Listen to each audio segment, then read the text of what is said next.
At 2 a.m., standing in the rain outside a Chicago skyscraper, Zephyrin Vale stared at a wedding invitation with her own name printed as the bride. For a ceremony she'd spent 6 months planning without knowing she was designing her own trap. The groom? Cassian Rhee, the beautiful, dangerous man who'd hired her, manipulated her, and somehow made her fall in love while orchestrating an elaborate lie that could destroy everything she believed about trust and control. One choice remained: walk away from the best and worst thing that ever happened to her, or marry the man who proved love and deception could wear the same face. If you want to see how deep this obsession goes, stay until the end, hit that like button, and drop a comment with your city so I can see how far this story travels. The debt collector called at 9:47 on a Tuesday morning, while Zephyrin Vale was on her knees scrubbing dried champagne off the floor of her event studio. She didn't answer. The phone buzzed against the scarred hardwood, rattling like an angry hornet while she worked the bristles into a stain that had been there since Saturday's disaster wedding. The bride had thrown a glass at her maid of honor. The groom's mother had threatened legal action over floral arrangements. Z had worked 16 hours straight fixing catastrophes that weren't her fault, then watched half her payment vanish when the couple disputed the final invoice. The phone went silent, then immediately started ringing again. Z sat back on her heels, pushed sweaty hair off her forehead, and stared at the screen. Midwest Recovery Services. Fourth call this week. She'd stopped answering after the second one, when the woman on the other end had used that specific tone of voice, not quite cruel but sharp enough to cut, while explaining exactly how bankruptcy worked. The studio around her told the whole story. Exposed brick walls that had looked charmingly industrial 2 years ago now just looked unfinished. Furniture she'd bought secondhand and refinished herself, back when she still believed in her own design instincts. A corner office area with a desk buried under unpaid invoices, vendor contracts she could no longer honor, and a laptop that crashed twice a day because she couldn't afford to replace it. Outside the tall windows, Chicago's West Loop glittered in morning sun. Restaurants and galleries and converted lofts where people with actual money lived actual successful lives. Z had moved here thinking proximity to that world would somehow pull her into it. Stupid. The phone stopped ringing. Z went back to scrubbing. Her business, Vale Events, named in a moment of optimistic branding that now felt like a sick joke, had been dying for 8 months.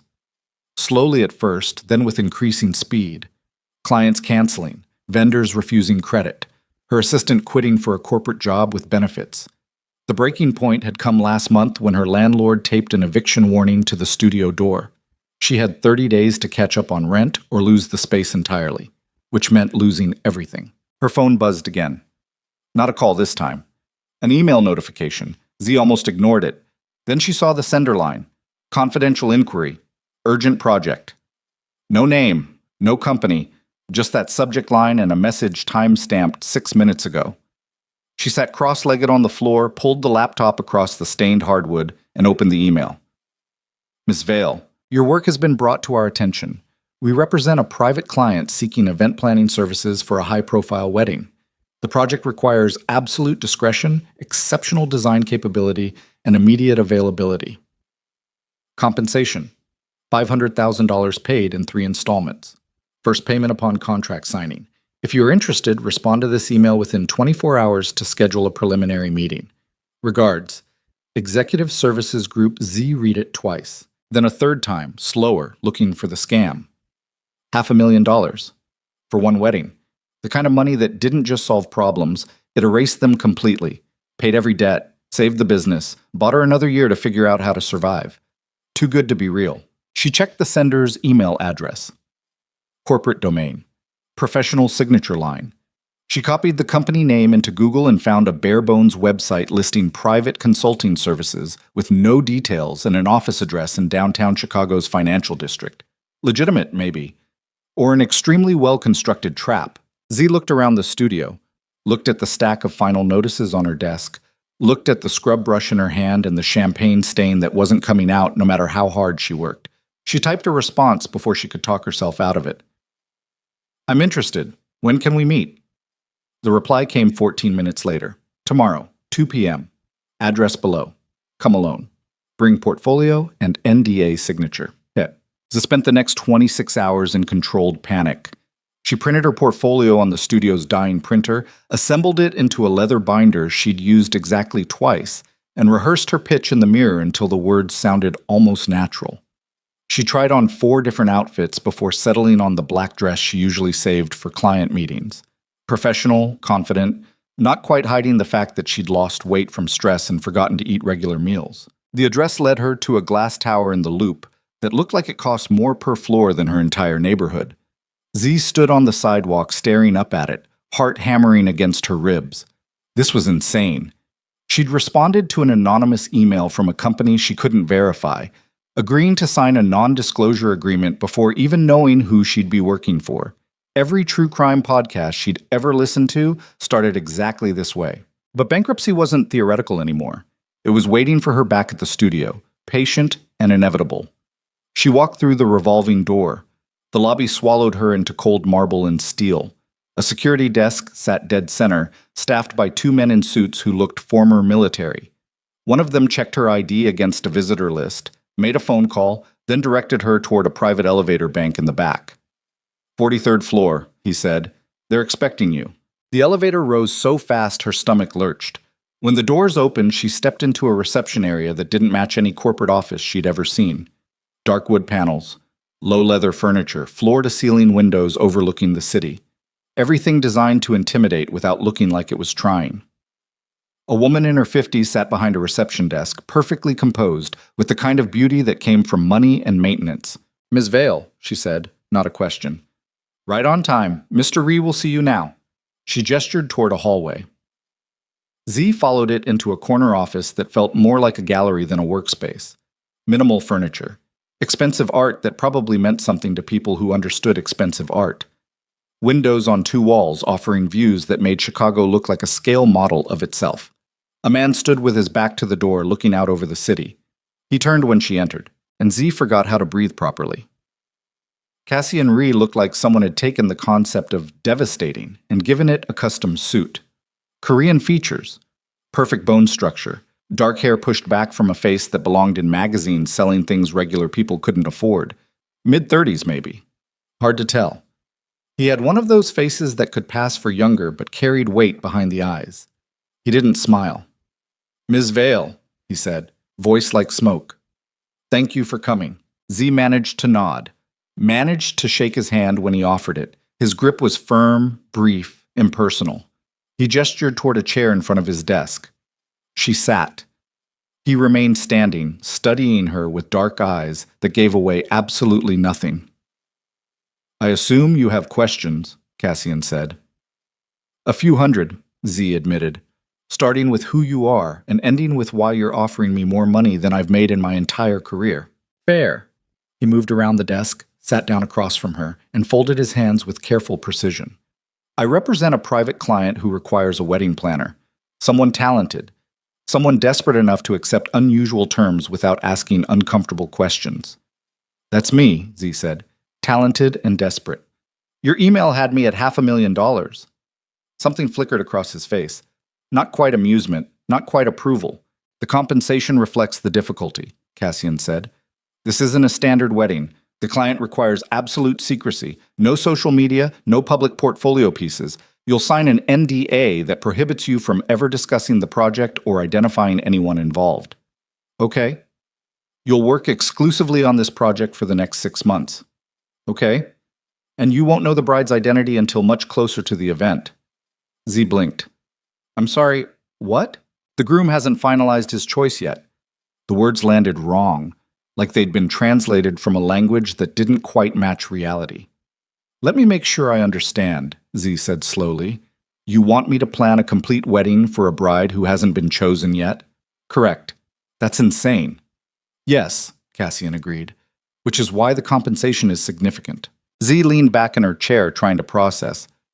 "How am I supposed to design anything without knowing the bride? Her taste, her style, her preferences?" "You'll receive that information gradually," Cassian interrupted, "through me. I'll gather the necessary details and relay them to you as needed." "That's not how wedding planning works." "It's how this one will work." His tone left no room for negotiation. Z studied him, trying to find the trap, the catch, the moment where this stopped being weird and started being dangerous. "Who's getting married?" she asked. "That's confidential." "Is this legal?" "Completely." "Is the bride aware she's being married?" Cassian's expression didn't change. "You're asking the wrong questions." "What are the right questions?" "Will you accept the job or not?" Z looked down at her portfolio, sitting useless on the desk between them. She thought about the studio, the debt collectors, the eviction notice, the slow, inevitable collapse of everything she'd tried to build. "I need the first payment immediately," she said, "before I sign anything. Proof this isn't a scam." "Done." Cassian pulled a folder from his desk drawer and slid it across. "Contract. NDA. Bank transfer instructions for the initial payment of $150,000. Once you sign, the money will be in your account within the hour." Z opened the folder with shaking hands. The contract ran 12 pages, dense with legal language she barely understood. The NDA ran another 6. She scanned the terms, looking for the obvious poison pill. She didn't find it. Just standard confidentiality language, penalty clauses for breach, and a payout structure that seemed almost absurdly generous. "Why me?" she asked without looking up. "There are 1,000 planners in Chicago with better portfolios and actual solvent businesses." "You're talented," Cassian said. "I've seen your work. The Morrison wedding last spring, the Anderson anniversary in August. You create beauty under impossible circumstances while quietly preventing disasters most people never notice." Z looked up sharply. "You've been watching my events?" "I've been watching you." The words should have sounded creepy. Instead, they sounded matter-of-fact, clinical, like surveillance was just another business practice.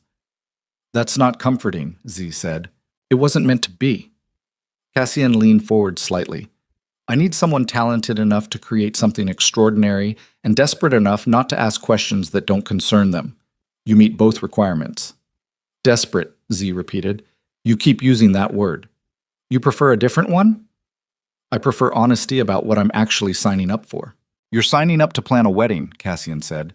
"An extremely private, well-compensated wedding that will require discretion and skill. Everything else is details." Z held his gaze, trying to read something beneath the perfect control. She couldn't. He'd built walls behind his eyes and reinforced them until nothing leaked through, which meant he was hiding something. But she was drowning, and he'd just thrown her a life preserver made of money and secrets. "I'll need to review this with a lawyer," Z said. "You don't have a lawyer." "How do you, She stopped. Right. Because he'd been watching her, which meant he knew exactly how broke she was, how desperate, how easy to manipulate. "Sign the contract," Cassian said quietly. "Save your business, or walk out of here and watch it die." Z picked up the pen. Her hand hovered over the signature line. Every instinct screamed that she was about to make a catastrophic mistake, that accepting money from a beautiful stranger who'd been surveilling her events was exactly the kind of decision that destroyed lives. But the alternative was bankruptcy, eviction, failure. She signed. Cassian took the folder back, countersigned both documents, and handed her a copy. "Your first payment will arrive within the hour. I'll send project details tonight." "When do I meet the groom?" "You don't." "I don't meet the person I'm planning a wedding for?" "You already have." Cassian stood, straightening his suit jacket with practiced ease. "I'll be your primary contact throughout this project. All communication goes through me. Any questions, any updates, any decisions, you bring them to me and only me." Z stood as well, clutching her portfolio like armor. "This is the strangest client relationship I've ever had." "Yes," Cassian agreed. "It is." He walked her to the door. She expected him to shake her hand again, maintain that professional distance. Instead, he looked at her for a long moment with an expression she couldn't quite read. "Thank you for taking the risk," he said finally. Then he closed the door. But the money appeared in her account at 3:47 that afternoon. Z was back at the studio, pacing between her desk and the windows, checking her phone every 90 seconds. When the notification finally came through, deposit $150,000, she sat down on the floor and started crying. Not from relief, from the sudden, overwhelming weight of understanding exactly how desperate she'd become. Desperate enough to sign away her autonomy to a stranger. Desperate enough to ignore every warning sign because the alternative was worse. She wiped her face, opened her banking app. transferred payment to her landlord, set up automatic payments for the debt collectors, sent money to vendors she owed, watched the account balance drop from financial salvation to merely comfortable. It felt like breathing after being underwater too long. That night, sitting cross-legged on her apartment floor with cold pizza and cheaper wine, Z opened the encrypted email Cassian had sent. Project timeline. 6 months to wedding date. Venue selection begins immediately. Budget? No limit. Style parameters. Elegant, intimate, timeless. Additional details to follow. First question. What flowers remind you of home? Z stared at the screen. That wasn't a detail you asked about a mystery bride. That was personal, specific, the kind of thing you asked someone when you wanted to know them. She typed back, garden roses. My mom grew them. Why? The response came 30 minutes later. Noted. Next meeting, Thursday, 7 p.m. My office. Bring venue options. No explanation. No acknowledgement of the strange intimacy in his question. Z closed the laptop and looked around her apartment. Barely furnished, barely decorated, barely home after 2 years. She'd poured everything into the business, into proving she could build something real from nothing. Now she'd gambled it all on a man who watched her from shadows and asked questions about flowers. Thursday arrived wrapped in November cold. Z showed up at Cassian's office at exactly 7, carrying a presentation folder with 8 venue options ranging from museum galleries to private estates. She'd spent 2 days researching, calling, and assembling proposals for spaces that matched elegant, intimate, timeless, without knowing anything else about who would occupy them. The reception area was empty this time. No assistant, no security. Just Cassian standing in the hallway waiting for her, still wearing a suit but with his tie loosened slightly. The first hint of casualness she'd seen from him. Right on time, he said. They worked in his office for 3 hours.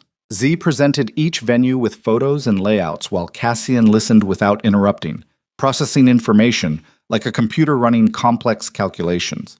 He asked sharp questions about logistics, capacity, acoustics. He eliminated 4 options immediately based on factors Z would never have considered: proximity to certain roads, visibility from specific buildings, security vulnerabilities she didn't understand. This one, he said finally, tapping a photo of a renovated industrial space in the West Loop. Exposed brick and steel beams, walls of windows overlooking the city.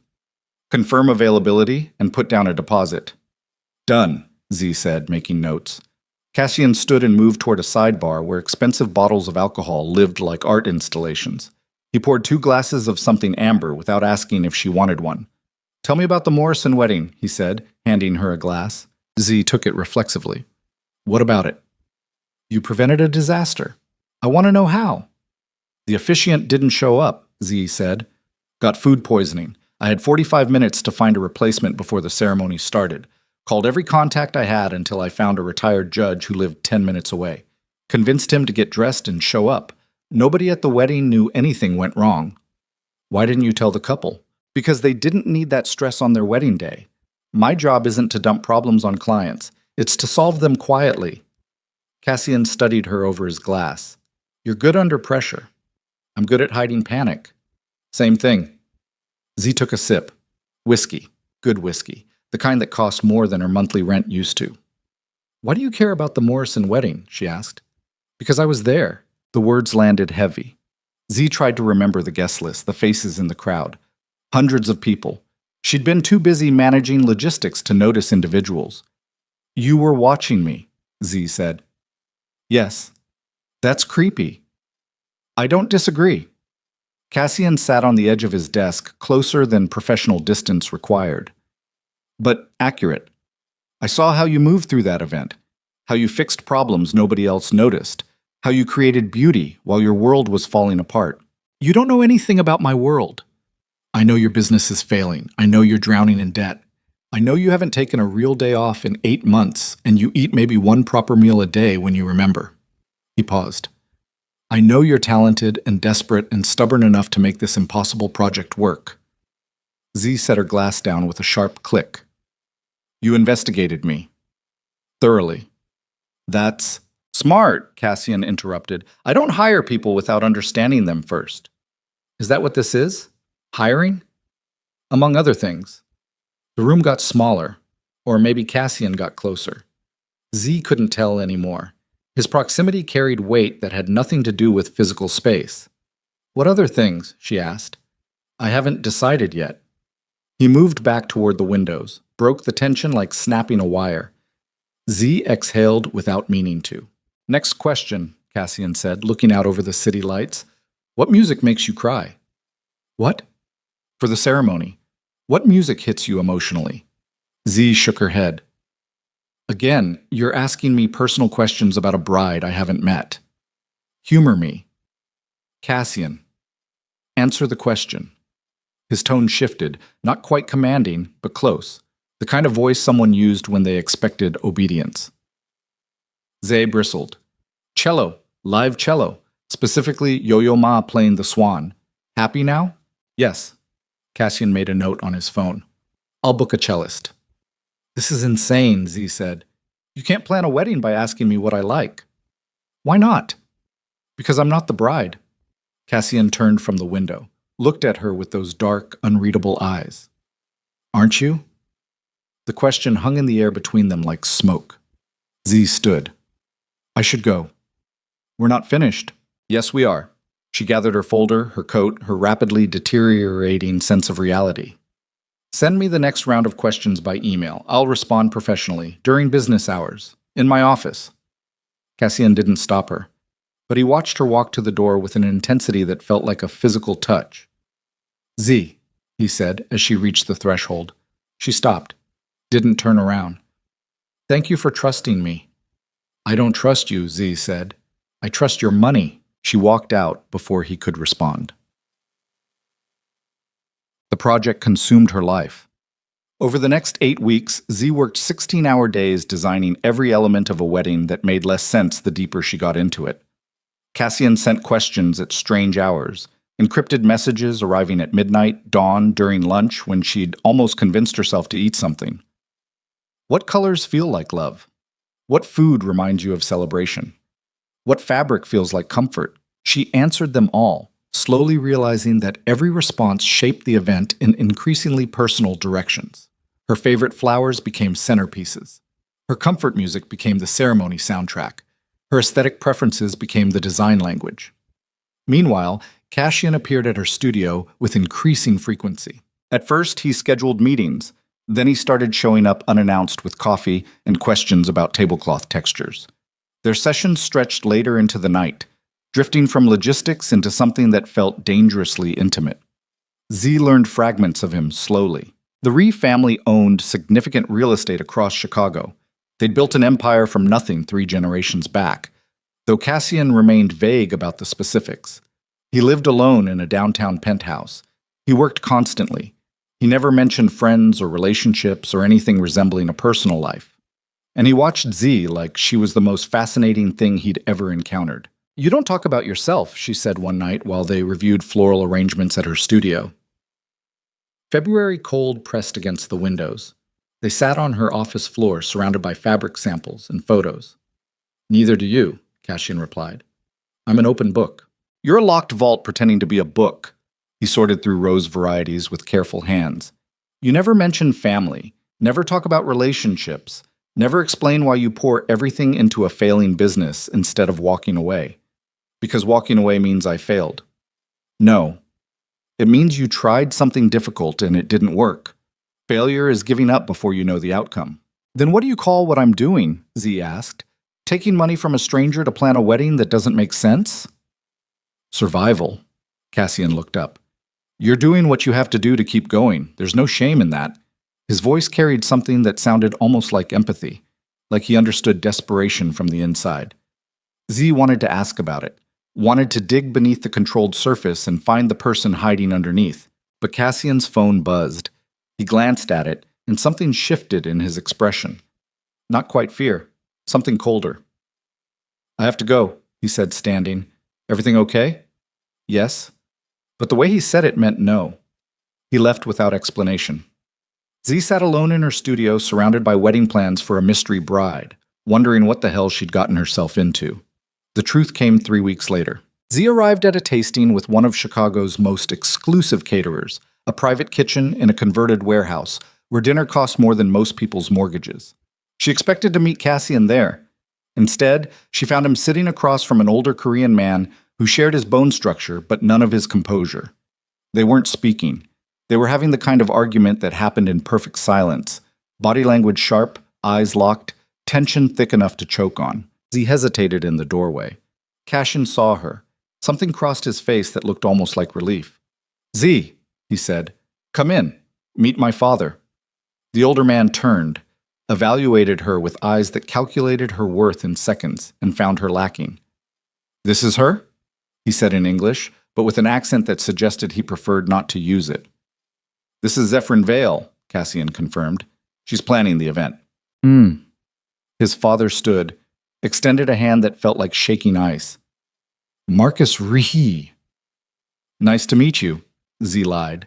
Marcus smiled without warmth. "My son has expensive taste in consultants." "The project requires quality," Cassian said. "The project," Marcus repeated, "requires discretion. Does she understand that?" "She signed an NDA." "NDA?" Marcus laughed, a sound like breaking glass. "You think paper means anything in this family?" Cassian's jaw tightened. "We're finished here." "No, we are not finished." Marcus moved closer to Z, studying her face. "How much is he paying you?" "That's between me and my client," Z said. "Your client." Marcus glanced at Cassian. "Is that what we're calling it?" "Father is..." "She doesn't know, does she?" Marcus interrupted. "She has no idea who she's working for." The room got very quiet.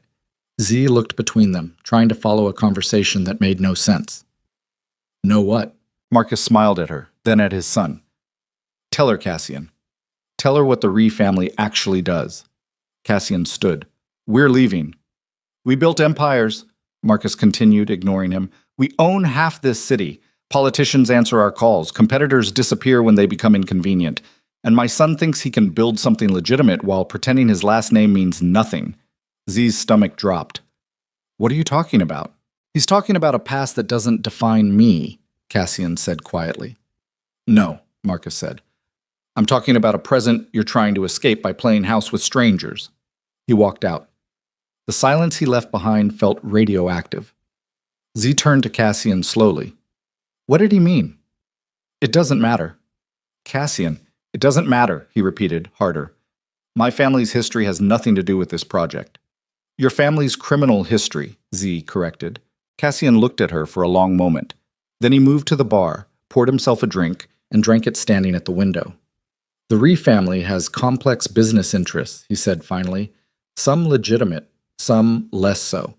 I've spent the last 5 years trying to extract myself from the less legitimate parts. By planning mystery weddings? By building something that belongs to me, not them." Z tried to process, tried to make sense of expensive suits and encrypted messages and surveillance that suddenly felt a lot less corporate and a lot more dangerous. "I should leave," she said. "Probably." "I should quit this project." "Probably." "Why aren't you stopping me?" Cassian turned from the window. "Because I don't want you here if you're scared of me." "I didn't say I was scared." "You should be." The honesty hit harder than any lie could have. Z grabbed her coat and walked toward the door. "Z," Cassian said. She stopped. "I've never lied to you," he said. "Not once. I've avoided certain truths, but I've never lied. Is that supposed to comfort me?" "No. It's supposed to show you that I'm trying to be someone different than my father thinks I am." Z looked back at him, standing alone in that expensive room with his expensive drink and his expensive secrets. "Try harder," she said. Then she left. She made it 6 blocks before her phone buzzed. Email from Cassian's encrypted account. "Second payment is being transferred now. $175,000. Enough to finish this project or walk away entirely. Your choice. Either way, you've earned it." Z stopped on the sidewalk while Chicago's winter wind tore through her coat. $325,000 total. More than enough to save her business permanently. More than enough to build something stable for the first time in her adult life. The money appeared in her account 4 minutes later. Z stood there in the cold, staring at her phone screen, and realized exactly what Cassian had done. He'd given her enough money that she could choose to stay without needing to. Could choose him without desperation forcing her hand, which meant if she kept working on this project, it would be real. She typed back, "Send me the cake tasting schedule, and next time your father shows up, give me a warning." His response came immediately. "Does this mean you're staying?" Z looked up at the city lights reflecting off glass towers where men like Cassian lived in penthouses and played complicated games with people who didn't know the rules. "For now," she typed. "But Cassian?" "Yes?" "If you're lying to me, I'll find out. And when I do, all the money in the world won't be enough to fix what I'll do to your reputation." 3 dots appeared. Disappeared. Appeared again. "Understood," he finally replied. "Thursday, 8 p.m. Cake tasting at my office. Come hungry." Z put her phone away and started walking home. She had no idea what she'd just agreed to continue, but she was going to find out. The cake tasting happened in Cassian's office on a Thursday night when the rest of the building had emptied into weekend cold and the city below glittered like broken glass scattered across black velvet.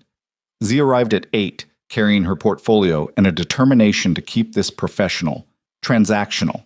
She'd taken his money. She'd finished the job. Then she'd walk away from whatever complicated mess the Ree family represented. Simple. The elevator doors opened directly into his office suite, a detail she hadn't noticed before.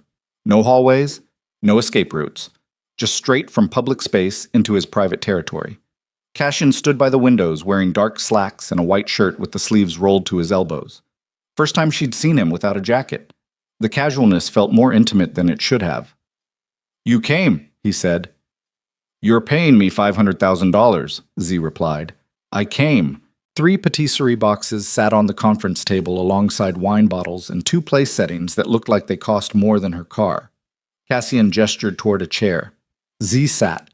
He opened the first box, revealing 6 miniature cakes, each a different flavor and design. Vanilla bean with lavender buttercream, chocolate with salted caramel, lemon elderflower with white chocolate ganache. They looked like edible architecture. "Try the chocolate first," Cassian said, cutting a piece with a silver fork. "Why?" "Because it's your favorite." Z froze with her own fork halfway to a vanilla sample.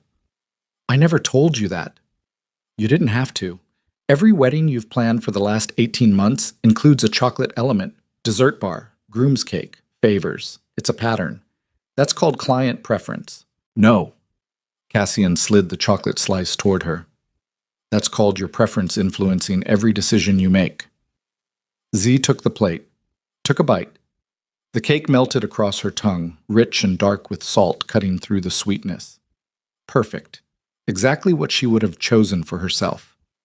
"You're doing it again," she said. "Doing what?" "Asking questions about me instead of the bride." "Humor me." "No." Z set her fork down with deliberate control. "We're going to talk about who I'm actually planning this wedding for. Right now. Or I'm leaving." Cassian poured wine into both glasses, drank his without responding. "Cassian, what do you want to know?" he interrupted. "Everything. Who's getting married? Why the secrecy? Why you're treating this like a classified military operation instead of a wedding? Some questions don't have simple answers." "Try." Cassian studied the wine in his glass like it held instructions. "The groom is someone important to my family's business interests. The marriage is being arranged to secure certain alliances. The bride hasn't been finalized because there are multiple candidates under consideration." The words came out smooth, practiced, like he'd rehearsed this explanation knowing she'd eventually demand it. Z laughed without humor. "An arranged marriage, in Chicago, in 2024. You'd be surprised how common they still are in certain circles. Circles like yours." "Yes." "So this is a business transaction." "Most marriages are," Cassian said. "This one is just more honest about it." Z grabbed her wine and drank half of it in one swallow. "And what's your role in this transaction? Best man, family representative, wedding planner supervisor?" "Complicated." "Uncomplicated." Cassian set his glass down and looked at her directly. "I'm responsible for ensuring the wedding happens smoothly. That means managing every detail from venue to vendors to the bride's eventual cooperation." "Cooperation?" Z repeated the word slowly. "You make it sound like she might not want to get married." "She might not." "Jesus Christ." Z stood up, paced to the windows, stared down at the city trying to process what she was hearing. "You're planning a wedding for a woman who hasn't agreed to it yet. She'll agree. How do you know? Because the alternative is worse for everyone involved. Z turned. What does that mean? Cassian didn't answer, just watched her with those dark, unreadable eyes that gave away nothing, and somehow revealed everything. I'm planning a forced marriage, Z said. That's what this is. You're planning a wedding, Cassian corrected. What happens before or after isn't your concern. Not my concern. Z moved back to the table, planted both hands on the surface and leaned toward him. You paid me $500,000 to design a beautiful prison, and you think I'm just going to keep doing it without asking questions? Yes. Cassian's voice dropped lower, quieter, more dangerous. Because you already cashed the checks. Because your business depends on this money. Because walking away now means admitting you were complicit in something you found morally objectionable. The words hit like a physical blow. He was right. She'd taken the money, used it to pay debts and save her business and build stability. She was already complicit, already trapped. I should have walked away the first day, Z said. But you didn't. I should walk away now. You won't. Z grabbed her coat off the chair. Watch me. She made it to the elevator before Cassian's voice stopped her. The bride is you. Z's hand froze on the elevator call button.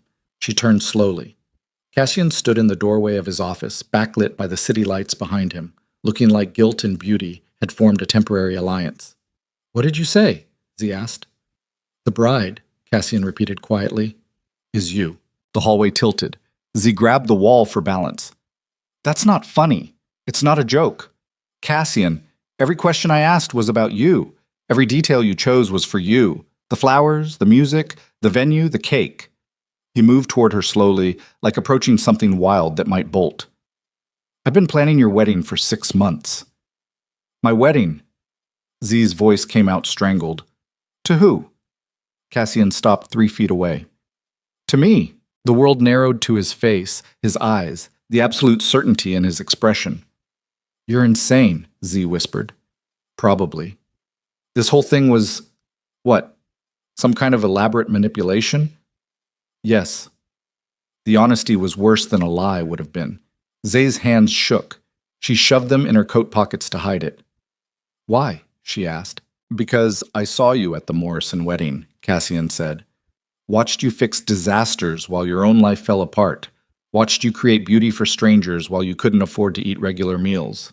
And I became obsessed with understanding how someone so talented could be drowning so completely. So you decided to save me? No, I decided to know you. By lying to me for 6 months? By giving you a reason to let me close. Cassian's composure cracked slightly, voice roughening. If I'd approached you honestly, told you who I was, what my family does, what I wanted, you would have run immediately. I'm not stupid enough to think otherwise. So you built an elaborate con instead. I built an opportunity for us to know each other without the weight of expectation destroying everything before it started. Ze laughed, a harsh sound that echoed off marble walls. Expectation? You mean without me knowing you were planning to marry me against my will? Not against your will, Cassian said. I've never touched you without permission, never forced anything. Every moment we've spent together, every conversation, every late-night planning session, those were real. You chose to be there every time. Because you were paying me. At first, yes, but not lately. He moved closer. Z's back hit the wall. You've been showing up at midnight with coffee and questions about centerpieces. You've been texting me design ideas at 3 in the morning. You've been looking at me like, don't, Z interrupted. Like you feel what I feel. Stop. Tell me I'm wrong. Cassian's voice dropped to barely above a whisper. Tell me you haven't thought about what would happen if this stopped being about a wedding and started being about us. Z's heart hammered against her ribs. There is no us. There's a con artist and his mark. I've never lied to you. You've done nothing but lie to me. No. Cassian's chin came up to the wall beside her head, not touching her, just boxing her in. I've avoided certain truths, but every conversation we've had has been real. Every moment, every word. I told you I was falling for someone I shouldn't. I told you I was trying to build something legitimate. I told you I wanted to be different than my father. You told me half-truths dressed up as honesty, better than pretty lies. His face was inches from hers now, close enough that she could see gold flecks in his dark eyes, could smell expensive cologne mixed with something warmer underneath. I wanted you to know me before you knew about me. Is that so unforgivable? Yes, Z said, but the word came out weak, uncertain, because he was right about one thing. She had been showing up at midnight, had been texting him design ideas when she couldn't sleep, had been looking at him like maybe this fake project was covering something real underneath. I should hate you, she said. You should. I should report you to, I don't even know who, the police, the FBI, wedding ethics board, all of the above. Why aren't you scared? Because you won't. Cassian's free hand came up to her face, stopped just before touching, hovering, waiting for permission. Because part of you wants to know what happens next. That's ego talking. That's truth. Z grabbed his wrist, meant to push him away, found herself holding on instead. His pulse beat fast beneath her fingers, fast enough to prove he wasn't as controlled as he pretended. What happens next? She asked. You choose. Choose what? Whether this was the worst mistake I ever made. Cassian's thumb brushed across her cheek so lightly it could have been imagined. Or the only honest thing I've done in my entire life. Z's breath caught. She wanted to run, wanted to scream, wanted to push him away and call a lawyer and burn this whole situation down. Instead, she kissed him, hard and angry and desperate, tasting wine and chocolate and 6 months of tension finally detonating. Cassian made a sound low in his throat, surprise or relief or surrender, and kissed her back like he'd been starving for it. His hands moved to her waist, pulling her against him. Z's fingers tangled in his hair, nails scraping his scalp hard enough to hurt. It wasn't romantic. It was furious. A fight disguised as intimacy. Cassian backed her against the wall, mouth moving to her throat, teeth grazing skin. Z gasped and pulled him closer, even while her brain screamed that this was insane, that she was kissing the man who'd manipulated her, that everything about this was wrong, but wrong had never felt this good. His phone buzzed, then buzzed again. Cassian ignored it, kissed her harder. The phone kept buzzing, angry vibration against his pocket, against her hip. Z pushed him back. Answer it. No. Cassian, I don't care. The buzzing stopped. Started again immediately. Z extracted herself from his arms, straightened her coat with shaking hands. Someone really wants to talk to you. Cassian pulled out his phone, looked at the screen. Something in his expression changed, hardened. I have to take this, he said. Of course you do. He stepped away. Answered in Korean. His voice shifted. All business now. No trace of the man who'd been kissing her seconds ago. The conversation lasted 90 seconds. Tense. Clipped. When he hung up, he didn't look at her. I have to go, Cassian said. What happened? Family issue. What kind of issue? The kind I can't discuss. He grabbed his jacket from inside the office. Stay here. Eat the cake. Drink the wine. I'll be back in an hour. Cassian, please. He stopped at the elevator, looked back at her with an expression that could have been fear if fear had learned to wear expensive suits. Just wait for me. 1 hour. Then he was gone. Z stood alone in the hallway, surrounded by half-empty patisserie boxes and wine bottles, and the wreckage of whatever the hell just happened. She should leave, should run as far and fast as possible from this whole mess. Instead, she went back into his office and poured herself more wine. Cassian didn't come back in an hour, or 2, or 3. Z waited until midnight, alternating between fury and worry. She tried his phone, straight to voicemail. She tried his office line, nothing. She paced the length of his windows, watching the city empty into late-night silence. At 12:47, her phone buzzed. Text from an unknown number. Miss Vale, this is Marcus Ree. My son has been detained by federal authorities. I suggest you leave his office immediately and forget everything you know about this family. Z read it 3 times. Detained. Federal authorities. Her stomach dropped. She grabbed her things and ran for the elevator. It descended 43 floors while her heart tried to climb out through her throat. The lobby was empty except for security. They watched her leave without comment. Outside, Chicago's February cold hit like a slap. Z stood on the sidewalk trying to breathe, trying to think. Cassian had been arrested. For what? His family's business? Something specific? Something she'd accidentally helped facilitate by planning this insane wedding? Her phone buzzed again. Email from Cassian's encrypted account. Sent 18 minutes ago. Z. If you're reading this, something went wrong. Don't trust my father. Don't trust anyone in my family. The final payment will hit your account tonight. $175,000. Take it and disappear. Forget you ever knew me. This was my mistake, not yours. I'm sorry I dragged you into this. CZ's hand shook so hard she could barely hold the phone. She checked her bank account. The money was already there. $175,000. The full payment. The complete contract fulfilled. She had everything she'd needed 6 months ago.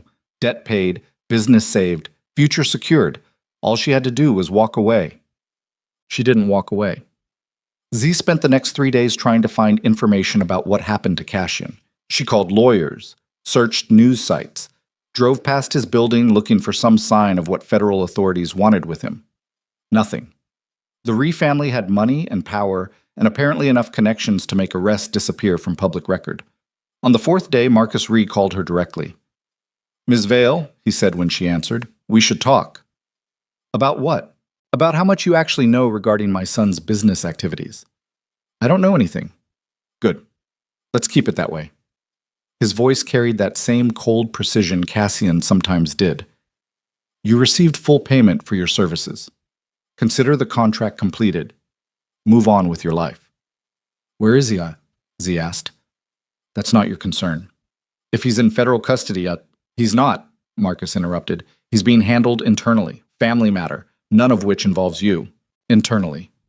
Z's grip tightened on her phone. "What does that mean?" "It means my son made choices that have consequences. He'll face them appropriately." "You can't just—" "Ms. Vale." Marcus's voice dropped to something that could have passed for kindness if it hadn't been wrapped in steel. "You seem like a talented young woman who got caught up in something you didn't understand. I'm offering you a clean exit. Take it. Walk away. Forget about Cassian. Forget about this wedding. Forget about everything." "And if I don't?" Silence stretched across the line. "Then you'll discover exactly why my family has maintained power in this city for 3 generations, Marcus said finally. "Despite people like you occasionally interfering." He hung up. Z sat in her apartment staring at the phone, threats wrapped in politeness, power wearing the mask of civility. She should be terrified. She was terrified, but she was also furious. What? The 5th day after Cassian disappeared, Z received a package. No return address. No note. Just a small box sitting outside her apartment door. Inside was a flash drive and a handwritten card in Cassian's precise handwriting. "If you're reading this, I'm either dead or detained somewhere my father can control me. This drive contains everything you need to understand what actually happened. Watch it somewhere safe, delete it after. Get out of Chicago. Please." Z's hands shook, holding the card. She took the flash drive to a public library 30 minutes from her apartment. Used a computer that didn't connect to any account she owned. Plugged it in. One video file, dated 3 days ago. She clicked play. Cassian appeared on screen looking exhausted. He sat in what looked like his apartment, minimal furniture, floor-to-ceiling windows behind him showing the city at night. His white shirt was unbuttoned at the collar, hair disheveled like he'd been running hands through it. "Z," he said to the camera, voice rough. "If you're watching this, I've run out of time to fix things. I need you to understand what I was actually trying to do." He took a breath. 6 months ago, my father arranged a marriage for me. Not suggested. Arranged. The bride was the daughter of a business associate connected to some of our family's less legitimate operations. The marriage would have solidified alliances that would make it impossible for me to ever extract myself from the parts of this family I've been trying to escape for years. On screen, Cassian poured himself a drink, drank it, continued. I refused. My father threatened to destroy my legitimate businesses, threatened to cut me off entirely, threatened everything except the one thing that would have actually worked, my freedom. He laughed bitterly. So I came up with a plan. A stupid, desperate, manipulative plan that would either save me or destroy everything. I would arrange my own marriage to someone outside the family's control, someone not connected to their business, someone they couldn't touch without creating problems they couldn't afford. His eyes met the camera directly. I chose you. Z's breath stopped. I saw you at that wedding, Cassian continued. Saw you creating something beautiful while your world collapsed. Saw you solving problems with grace and stubbornness. And I thought, here's someone strong enough to survive contact with my family. Someone smart enough to understand what she's getting into. Someone desperate enough to take the money, but principled enough not to become corrupted by it. He set his glass down. I know how this sounds. I know what I did was unforgivable. I used your desperation against you, built a lie around you, manipulated every interaction so you'd let me get close without running. His voice cracked slightly.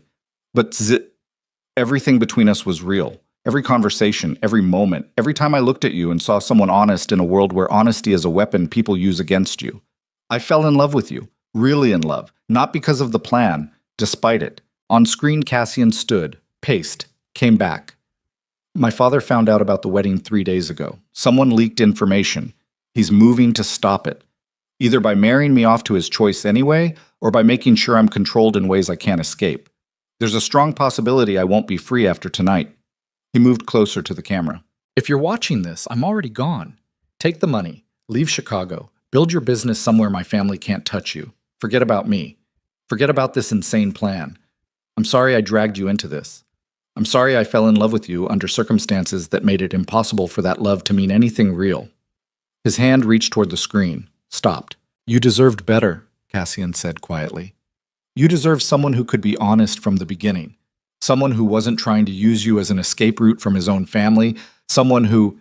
The video cut off. Z sat frozen in the library chair staring at the blank screen. Around her, people typed on computers and whispered about research papers, and lived normal lives where their failing businesses didn't lead to being manipulated by gorgeous criminals who fell in love while orchestrating elaborate marriage schemes.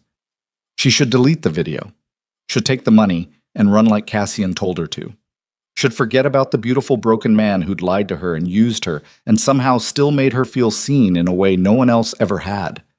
Her phone buzzed. Text from unknown number. The wedding is scheduled for this Saturday. Venue you selected.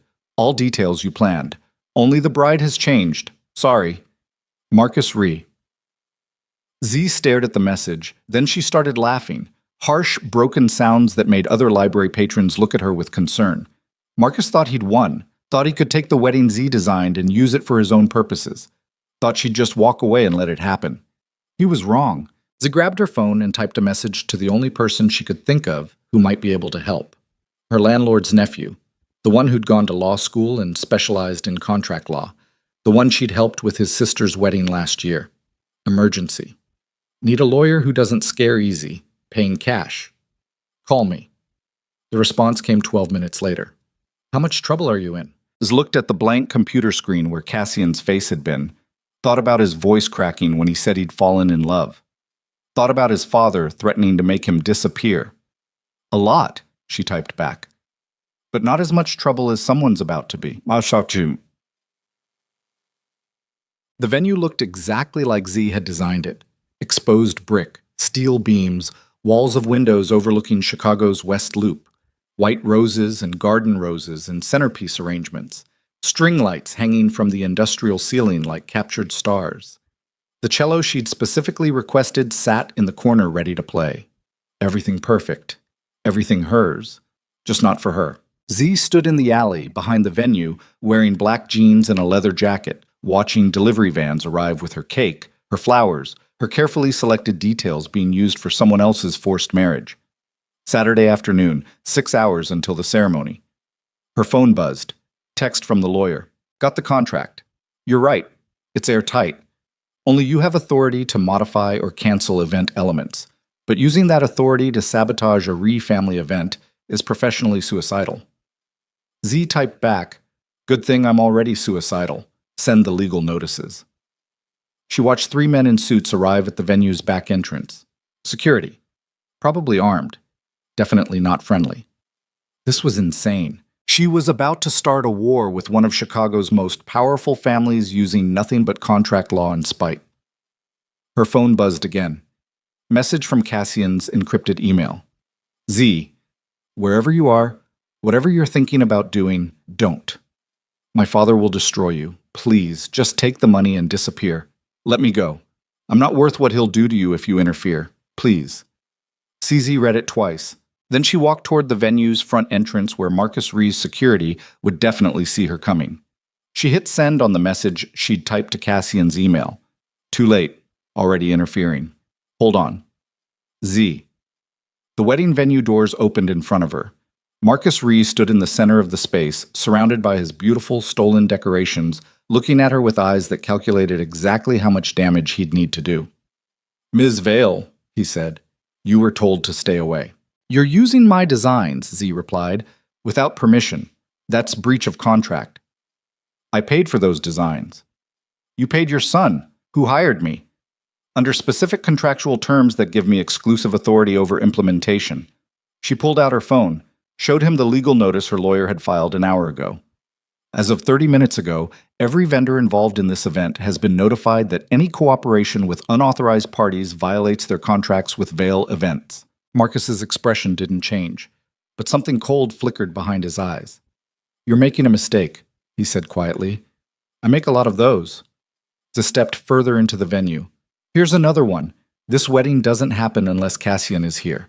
Free, unchained, able to make his own choices.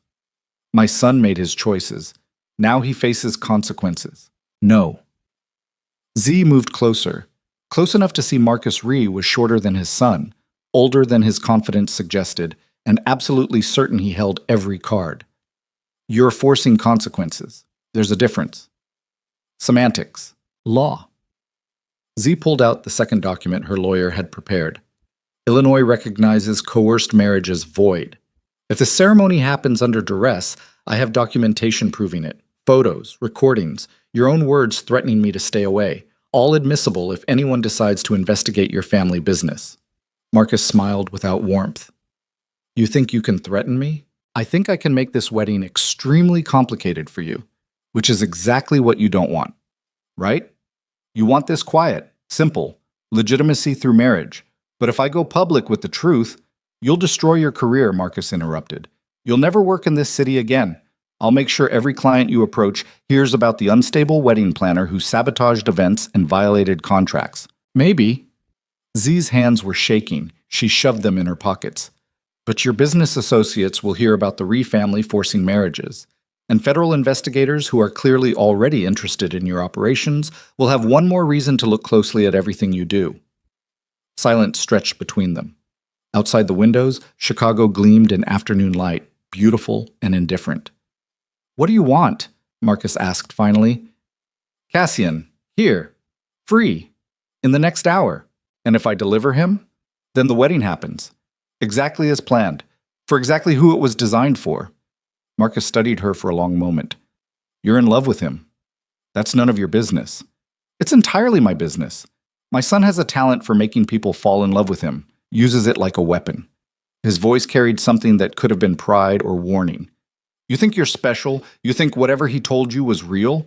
"I think he's desperate enough to marry a stranger to escape you," Z said, "which tells me everything I need to know about this family." Marcus moved closer. His presence carried weight that had nothing to do with physical size. "I could make you disappear. You could try." Z pulled out her phone, showed him a third message. This one cued to send automatically if she didn't cancel it in the next 2 hours. "But my lawyer has copies of everything. And if anything happens to me, it all goes to the FBI office investigating your family." Bluffing. "Test me." They stared at each other across the space she'd designed to hold love and promises and hope. Now it just held two people playing extremely dangerous games. Marcus's phone buzzed. He glanced at it. Something shifted in his expression. "1 hour," he said. "My son will be here. And Ms. Vale?" "Yes?" "After tonight, you're either family or you're an enemy. There's no third option. Choose carefully." He walked out.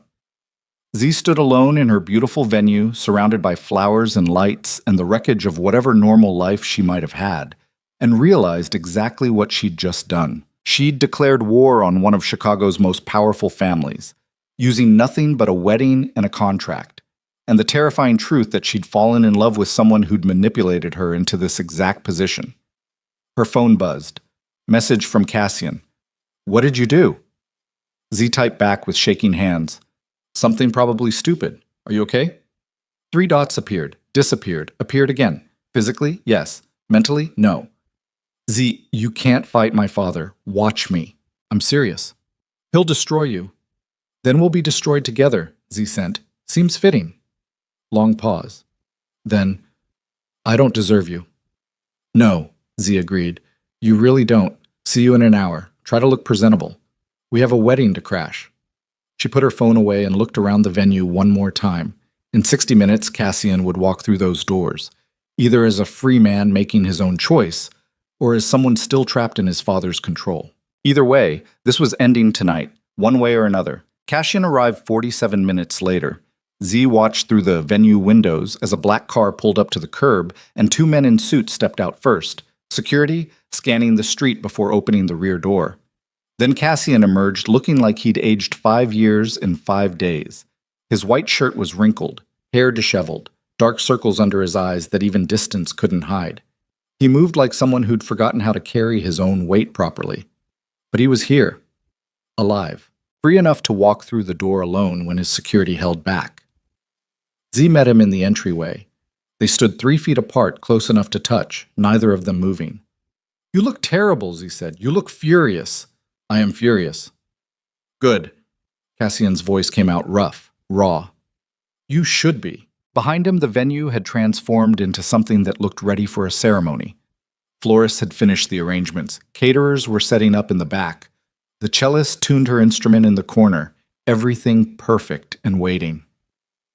"Your father thinks I'm bluffing," Z said. "Are you?" "I have no idea." She pulled out her phone, showed him the queued messages, the legal documents, the recorded conversations with vendors. "I have this, that's it. No actual evidence of coercion, no proof he's forcing you into anything, just a lot of contracts and threats and desperation." Cassian looked at the screen for a long moment, then at her face. "You declared war on my family," he said quietly. "You asked me to plan a wedding. I'm just making sure the right people get married." "Zit! Don't." She cut him off. "Don't tell me this was a mistake. Don't tell me to run. Don't apologize for dragging me into this. I'm already here. I already made my choice." "What choice?" "You." The word came out harder than she intended, angrier. "I chose you, despite every red flag, despite the lies, despite the fact that you're clearly damaged and dangerous and incapable of being honest about anything without recording a dramatic video first." Something cracked in Cassian's expression. Not quite breaking, just fracturing enough to let real emotion through. "I don't know how to do this," he said. "Do what?" "Be chosen. Be wanted for reasons that have nothing to do with my last name or my money or what I can provide." His hands flexed at his sides like he wanted to reach for her but couldn't remember how. "Everyone in my life wants something from me. Access, power, protection. You're the first person who just wanted me." "I don't want you," Z corrected. "I want to murder you most of the time, but I'm also apparently in love with you, which is the worst possible outcome of this entire disaster." Cassian laughed. A broken sound that could have been a sob if it had been less controlled. Worst possible outcome. Objectively terrible. Catastrophically bad decision-making. The absolute worst. Z moved closer, close enough to see his pulse jumping in his throat, close enough to smell exhaustion and stress coming off him in waves. "So what do we do about it?" "I don't know." "Neither do I."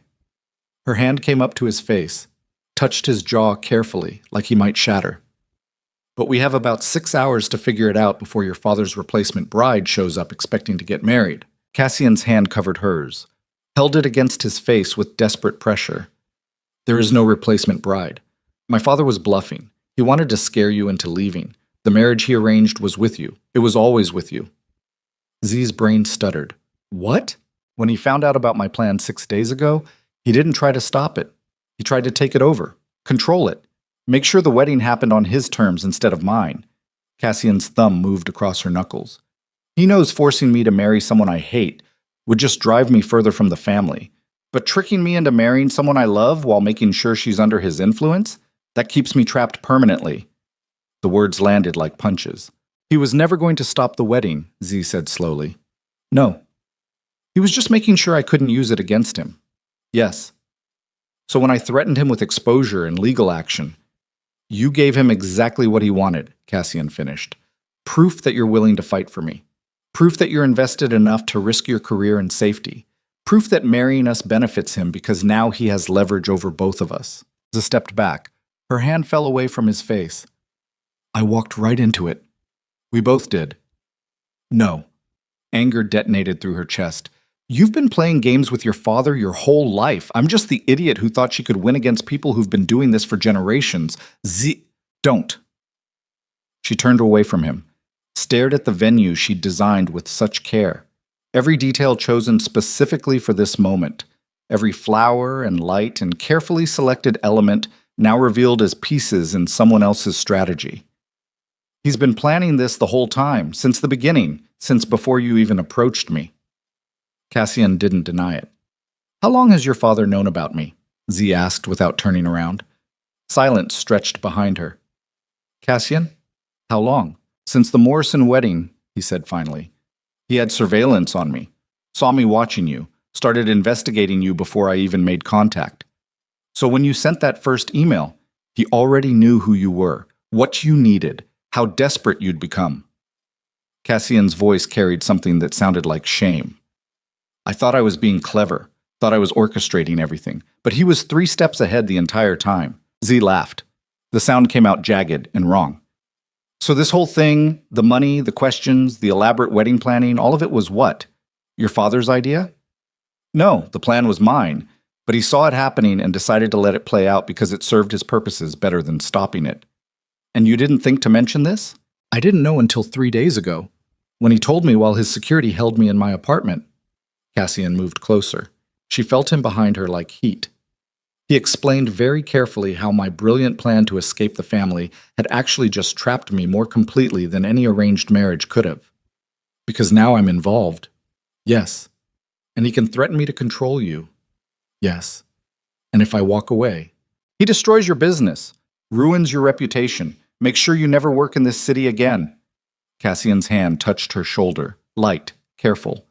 But if you stay, if you marry me, he owns both of us, forever. Z turned, looked up at the man who'd lied to her and used her, and somehow still made her feel like she mattered more than anything. We're completely fucked, she said, comprehensively. There's no way out. None that I can see. So what do we do? Cassian's jaw tightened. We get married, we play his game, we survive, and we look for weaknesses while pretending to be controlled. That's your plan? Pretend to lose while looking for an escape route that might not exist? Unless you have a better one. Z wanted to scream, wanted to destroy every perfect detail in this venue, wanted to go back 6 months and tell herself to let the business fail, instead of taking money from beautiful strangers with dangerous families. But she couldn't go back. She could only move forward into whatever trap had been built around her. I need air, she said. Z walked past him toward the back exit. Cassian followed. They ended up in the alley behind the venue where delivery vans had emptied their cargo hours earlier. Chicago's March cold bit through her jacket. She welcomed it, needed the shock of something real and uncomfortable. Tell me about your father, Z said. Everything. No more half-truths. Cassian leaned against the brick wall, lit a cigarette with shaking hands. First time she'd seen him smoke. My father built the Re-Empire from nothing, he said. Came to Chicago 40 years ago with money from sources he won't discuss and connections that made him untouchable. Started with real estate, expanded into private security, then consulting, then investments. Legal investments? Some. Cassian took a drag, exhaled smoke into cold air. But the money came from other places. Drug distribution, money laundering, information brokering.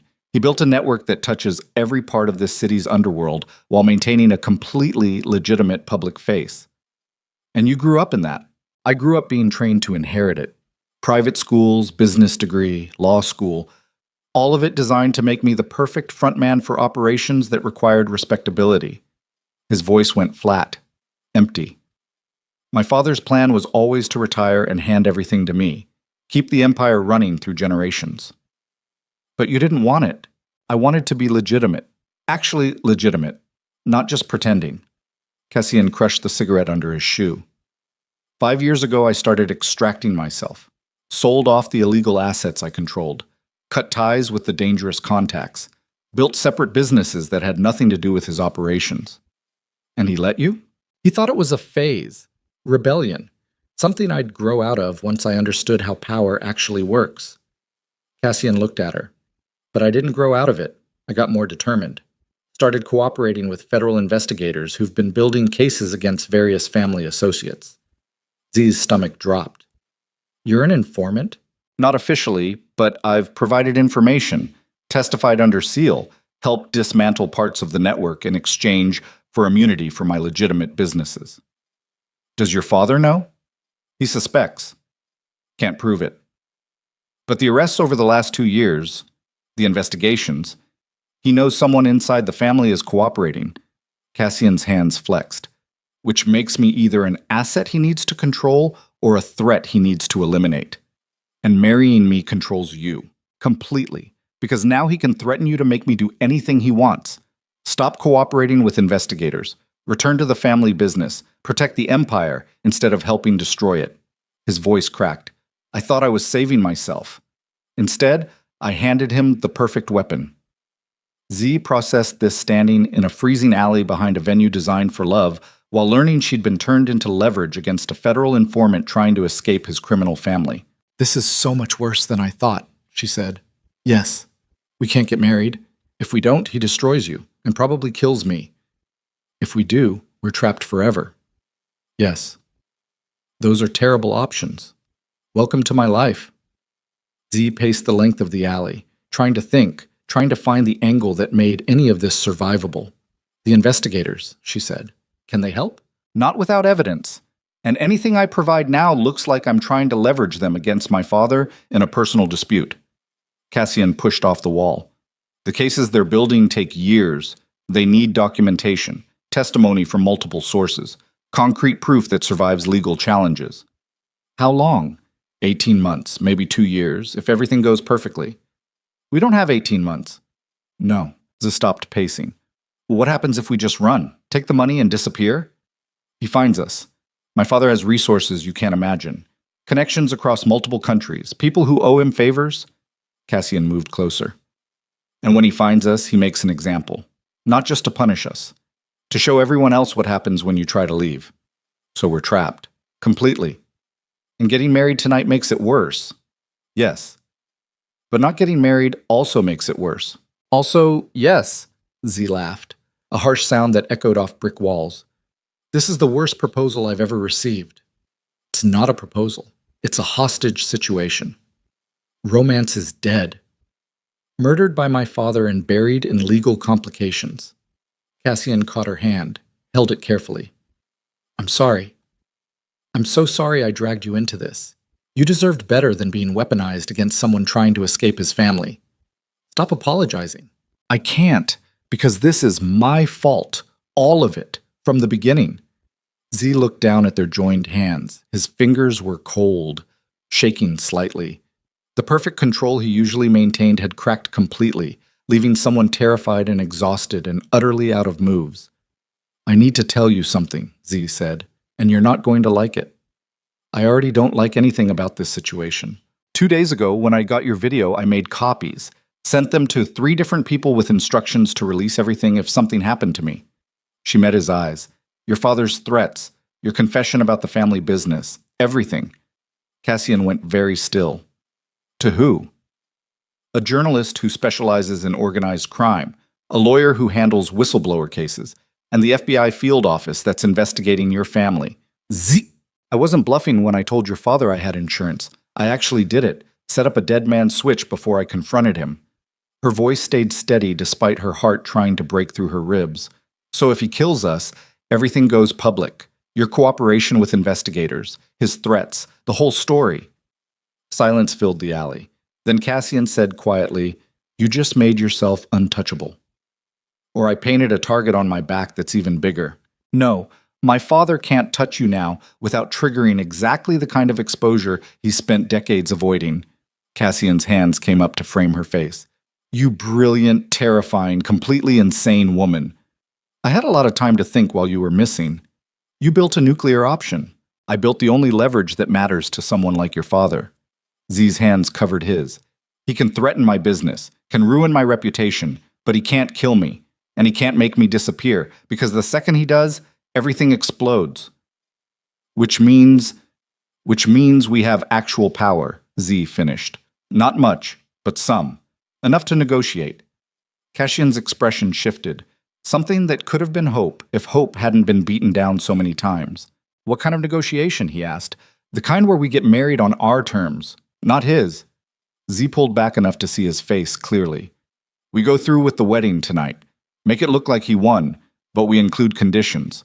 Things he has to agree to if he wants us both under his control. Like what? Like you continuing to live your own life. Running your legitimate businesses without interference. No forced involvement in illegal operations. Her voice got harder. And if he ever threatens me again, if he ever tries to use me as leverage, the dead man's switch activates automatically. He'll never agree to that. He will if the alternative is watching his empire get destroyed by federal investigators using evidence his own son provided. Z's jaw set. You said he needs you controlled but alive, needs you looking legitimate for the next generation. Well, I'm the price of that legitimacy. And my price is freedom. Cassian stared at her for a long moment. Then he started laughing, real laughter, the kind that came from exhaustion and relief and absolute disbelief. You're going to try to negotiate with my father, he said. We're going to negotiate with your father. At our own wedding. It's the only leverage point we have. He wants this marriage to happen, wants it to look legitimate and willing. We use that. This is insane. This entire situation is insane, Z countered. At least my version lets us survive it with some dignity intact. Cassian pulled her against him, held her so tight she could barely breathe. His face pressed into her hair and she felt him shaking, whether from fear or relief or exhaustion, she couldn't tell. If this doesn't work, he started, then we're exactly as fucked as we already are, Z interrupted. Nothing changes. But if it does work, we buy ourselves time, space, enough freedom to figure out how to actually escape. How do you stay this brave? I'm not brave. I'm furious. She pulled back to look at him. Your father thinks he can control people through fear and leverage. But he made a mistake with me. What mistake? He assumed I had something to lose. Z's voice went cold. My business was already dying. My reputation was already destroyed by debt. I had nothing except desperation before you walked into my life. And now? Now I have you, which means I finally have something worth fighting for. Cassian kissed her, desperate and careful, and full of things neither of them knew how to say aloud. When they broke apart, Z could see the venue through the open door. The flowers, the lights, the perfect details waiting for a ceremony that would either save them or trap them permanently. We should go inside, she said. Your father's going to arrive soon, expecting us to cooperate like good little prisoners. What are you going to tell him? The truth. Z straightened her jacket. That we're getting married, tonight, exactly as planned, but with new terms. And if he doesn't like it, he can watch his empire burn from the inside out. They walked back into the venue together. The space looked like something from a dream, warm lights against industrial edges, flowers everywhere. The cello playing soft Baroque pieces in the corner. Perfect. Beautiful. Ready. Marcus Rees stood in the center of it all, wearing an expensive suit and an expression that suggested he'd already won. You came back, he said when he saw them. We did, Z confirmed. Good. The officiant will arrive in an hour. I've arranged for witnesses. Small ceremony. Quiet. Exactly what this situation requires. About that, Z said, we need to discuss terms. Marcus's expression didn't change. Terms. Conditions for our cooperation. Things you agree to if you want this marriage to happen voluntarily instead of under obvious duress. She pulled out her phone. Showed him a document her lawyer had drafted. Everything written. Legally binding. Or we walk. You're not in a position to make demands. Actually, I am. Z's voice stayed level. Because 2 days ago I sent copies of your son's recorded confession, including details about your business operations and his cooperation with federal investigators, to multiple people with instructions to release everything if anything happens to either of us. Marcus went very still. You're bluffing. Test me. Kill us. Make us disappear. See what happens. She moved closer. Or you can agree to reasonable terms that give you what you want, a legitimate marriage that controls your son, while giving us enough freedom to survive it. What terms? Marcus asked quietly. Z outlined them. Cassian's continued autonomy over his legitimate businesses, no forced involvement in illegal operations, no threats against Z's safety or career. Complete freedom to live their married life without interference as long as Cassian stopped actively cooperating with investigators. That's the deal, Z finished. We get married tonight. We play the role of happy couple. We make you look legitimate and powerful and in control. But you back off. Give us space. Let us breathe. Marcus studied her face for a long moment. You think you're clever. I think I'm desperate enough to blow everything up rather than become your hostage. My son chose well. Something that could have been approval flickered across Marcus's expression. You have his stubbornness, his willingness to gamble everything on a single move. Is that a yes? It's an acknowledgement that you've successfully created a stalemate. Marcus pulled out his own phone, made a call in Korean, spoke for 90 seconds, hung up. My lawyers will review your terms. If they're acceptable, we have an agreement. And if they're not, then we'll have a very interesting evening. Marcus moved toward the door, stopped, looked back. One more thing, Ms. Vale. Yes? This dead man's switch of yours, the insurance policy. It only works as long as you're valuable to those investigators. The moment the federal cases close, whether through conviction or dismissal, your leverage evaporates. I'm aware. Which gives you perhaps 18 months, 2 years at most. After that, you're just another person who knows too much about my family. His voice dropped. I hope you have a plan for when that day comes. He walked out. He stood in the center of the venue, feeling her victory curdle into something that tasted like ash. He's right, Cassian said quietly behind her. The dead man's switch only works temporarily. I know. Which means we have less than 2 years to either escape completely or become so entangled in his world that escape becomes impossible. I know that too. So what do we do? Zia turned to face him, the man she'd fallen in love with while he manipulated her into becoming a weapon against his own father. The beautiful, damaged stranger who'd offered her money and secrets and a way out of drowning. We get married, she said. We play the game, and we use the next 18 months to build an escape route he can't see coming. And if we can't, then at least we'll be trapped together. Cassian pulled her close. His heart beat against her cheek fast and unsteady. Around them, the venue glowed with warm light and careful beauty, a perfect illusion hiding the cold reality underneath. I love you, he said into her hair. I know. Zia's arms wrapped around him. I love you too, which is probably the most catastrophic thing either of us has ever felt. Definitely catastrophic. Professionally inadvisable. Emotionally devastating. The worst possible outcome, Zia whispered. The absolute worst. They held each other in the middle of the trap they'd both helped build, knowing the ceremony would happen in less than an hour, knowing they'd exchange vows that would either save them or destroy them, knowing there was no good ending waiting at the end of this story. Only survival. Or something close to it. And maybe, if they were very lucky and very smart and very ruthless, a chance to build something real from the wreckage of all these beautiful lies. The officiant arrived at 7:30 looking uncomfortable and expensive. An older woman in judicial robes who'd clearly been paid extremely well to ask no questions about why this ceremony felt more like a hostage negotiation than a wedding. Zia watched her enter from the back room where she'd been pacing for the last 20 minutes, trying to remember how to breathe normally. Her hands shook. She'd changed into the dress Cassian had sent her 3 days ago, simple white silk that fit perfectly because of course he'd known her exact measurements. Even that felt like surveillance disguised as romance. A knock on the door.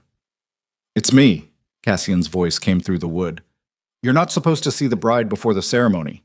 I think we're past worrying about tradition. Zia opened the door. Cassian stood in a black suit that looked like it cost more than her first car. His hair was combed back, tie perfectly straight, but his eyes carried the same exhaustion and fear she felt clawing through her own chest. My father's lawyers reviewed the terms, he said. They're preparing the agreement now. Will he sign? He doesn't have a choice. Not if he wants this to look voluntary. Cassian's jaw tightened. But he's bringing witnesses, people connected to his business operations. This ceremony isn't just about controlling us. It's about making a statement to everyone who matters in his world. What kind of statement? That the Ree family is legitimate now, respectable, that I'm falling in line exactly as planned. His hand came up to her face, touched her cheek carefully. We're going to be performing for an audience that includes some very dangerous people. Then we better put on a good show. Are you sure about this? Zia caught his hand, held it against her face. Ask me again after we survive tonight. They walked into the venue together 30 minutes later while the cello played something that sounded like mourning disguised as celebration.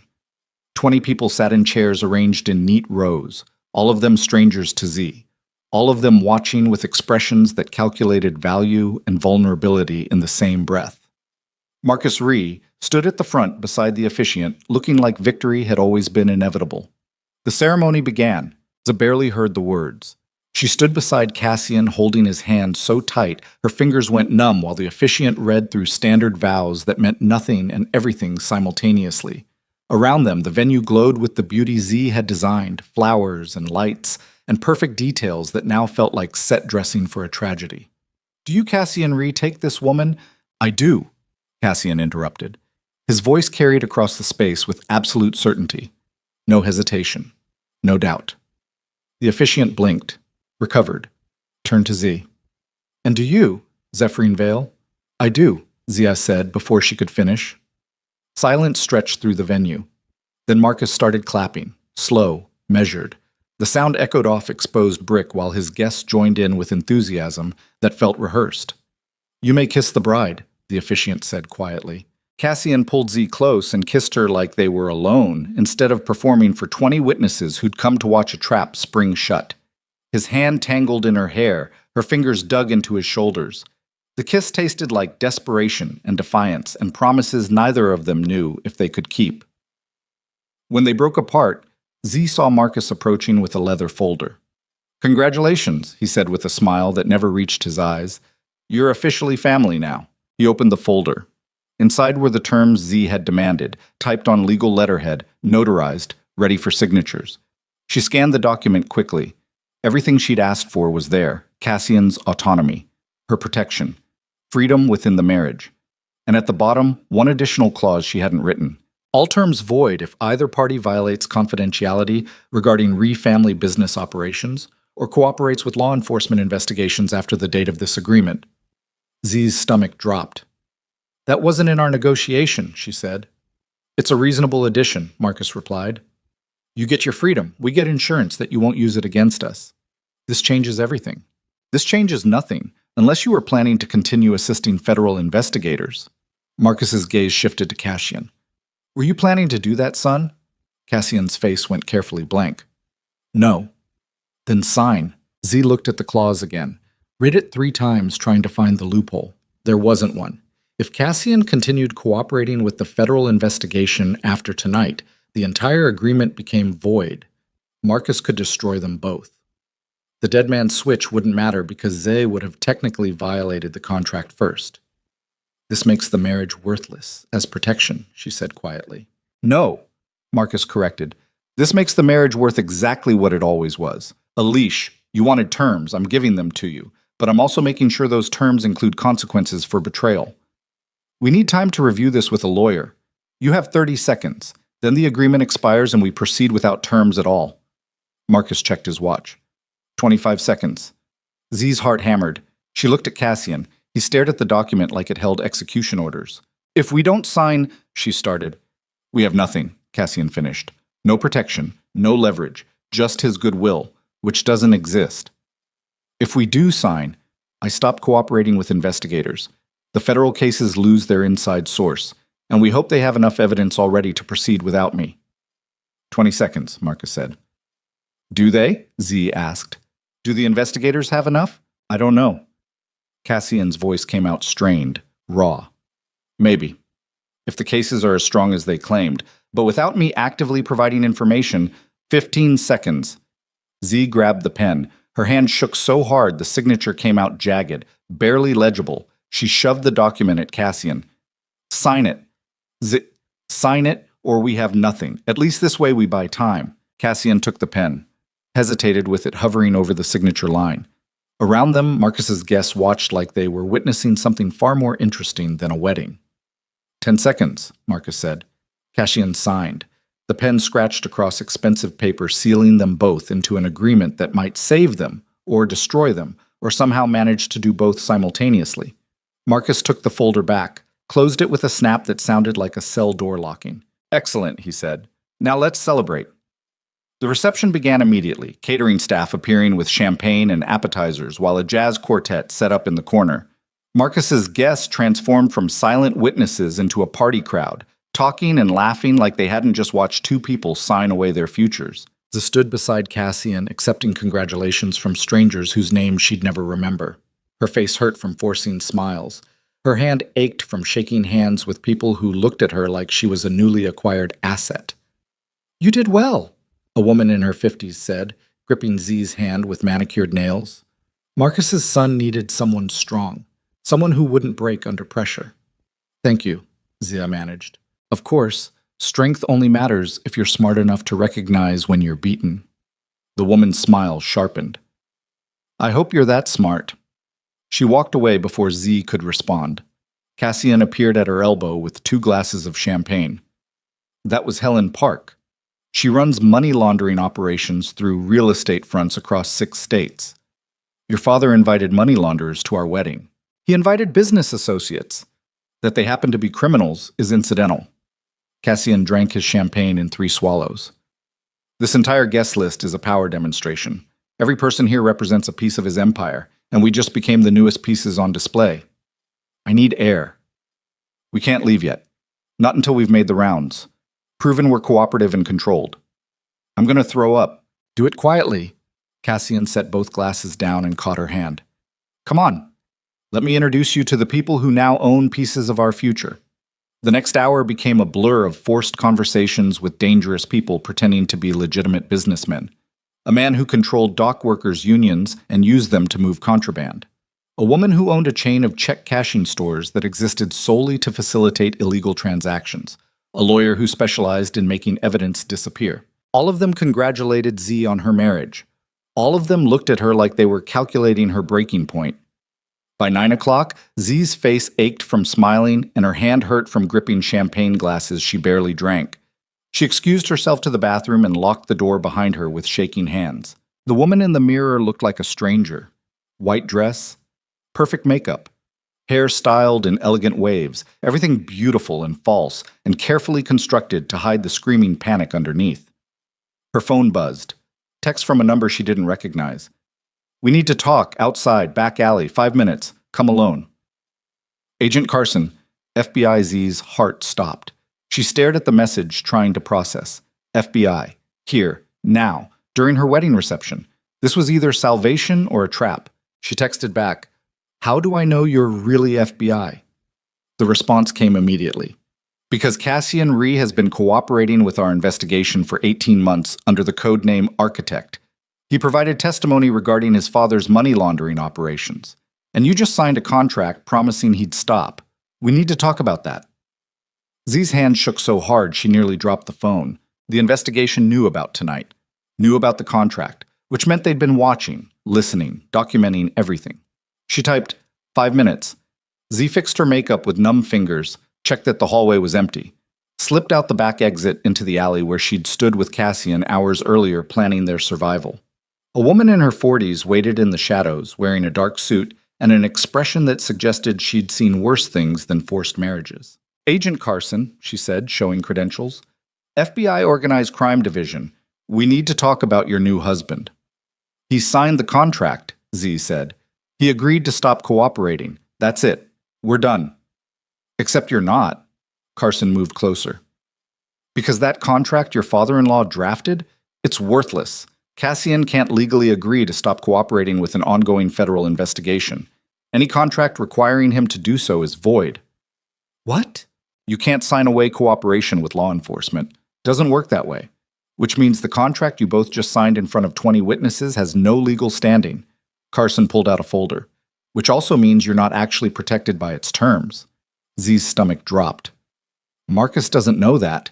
"Marcus absolutely knows that. He's a smart man with expensive lawyers.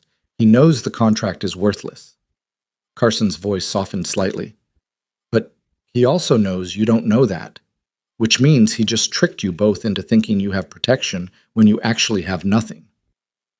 "Then why are you telling me this?" "Because we need Cassian to keep cooperating, and right now he thinks he's legally bound not to."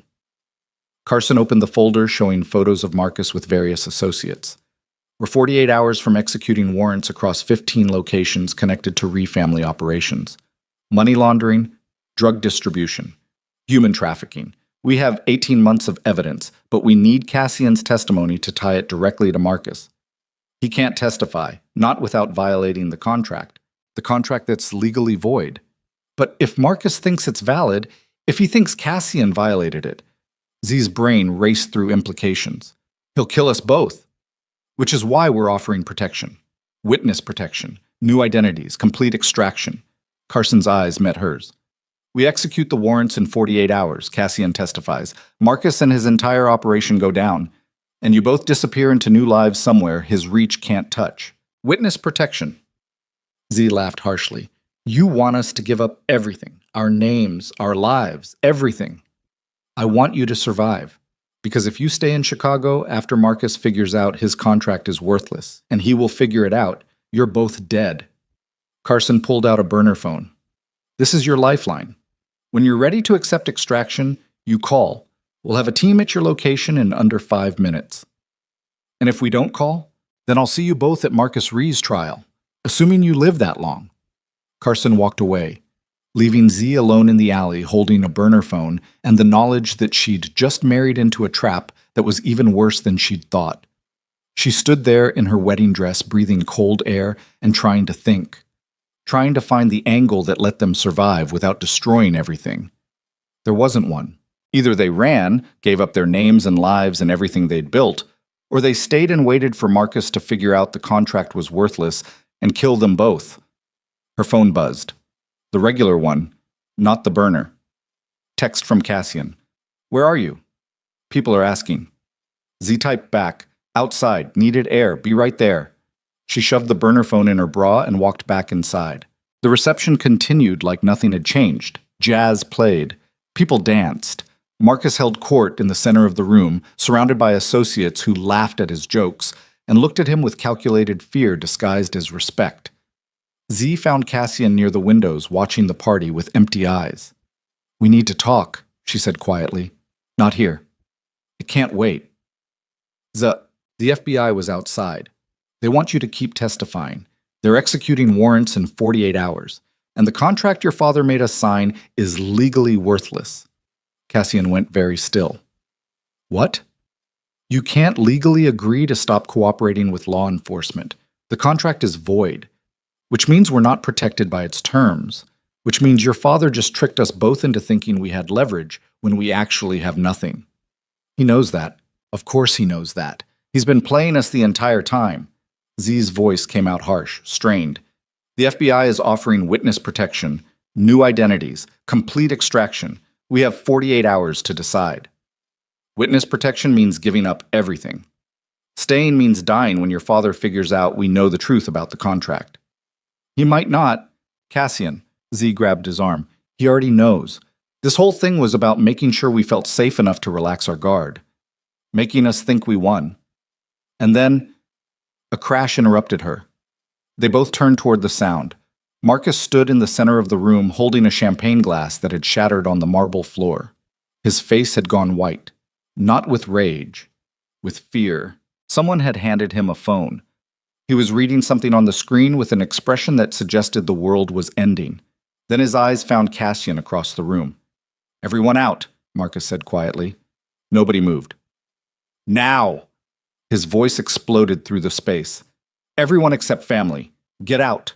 The guests evacuated in under 90 seconds. Expensive suits and dresses flooding toward exits while the jazz quartet scrambled to pack instruments. Within 3 minutes, the venue was empty except for Marcus, Cassian, Z, and 2 security guards blocking the doors. When were you going to tell me? Marcus asked. His voice came out dead, flat, more frightening than rage would have been.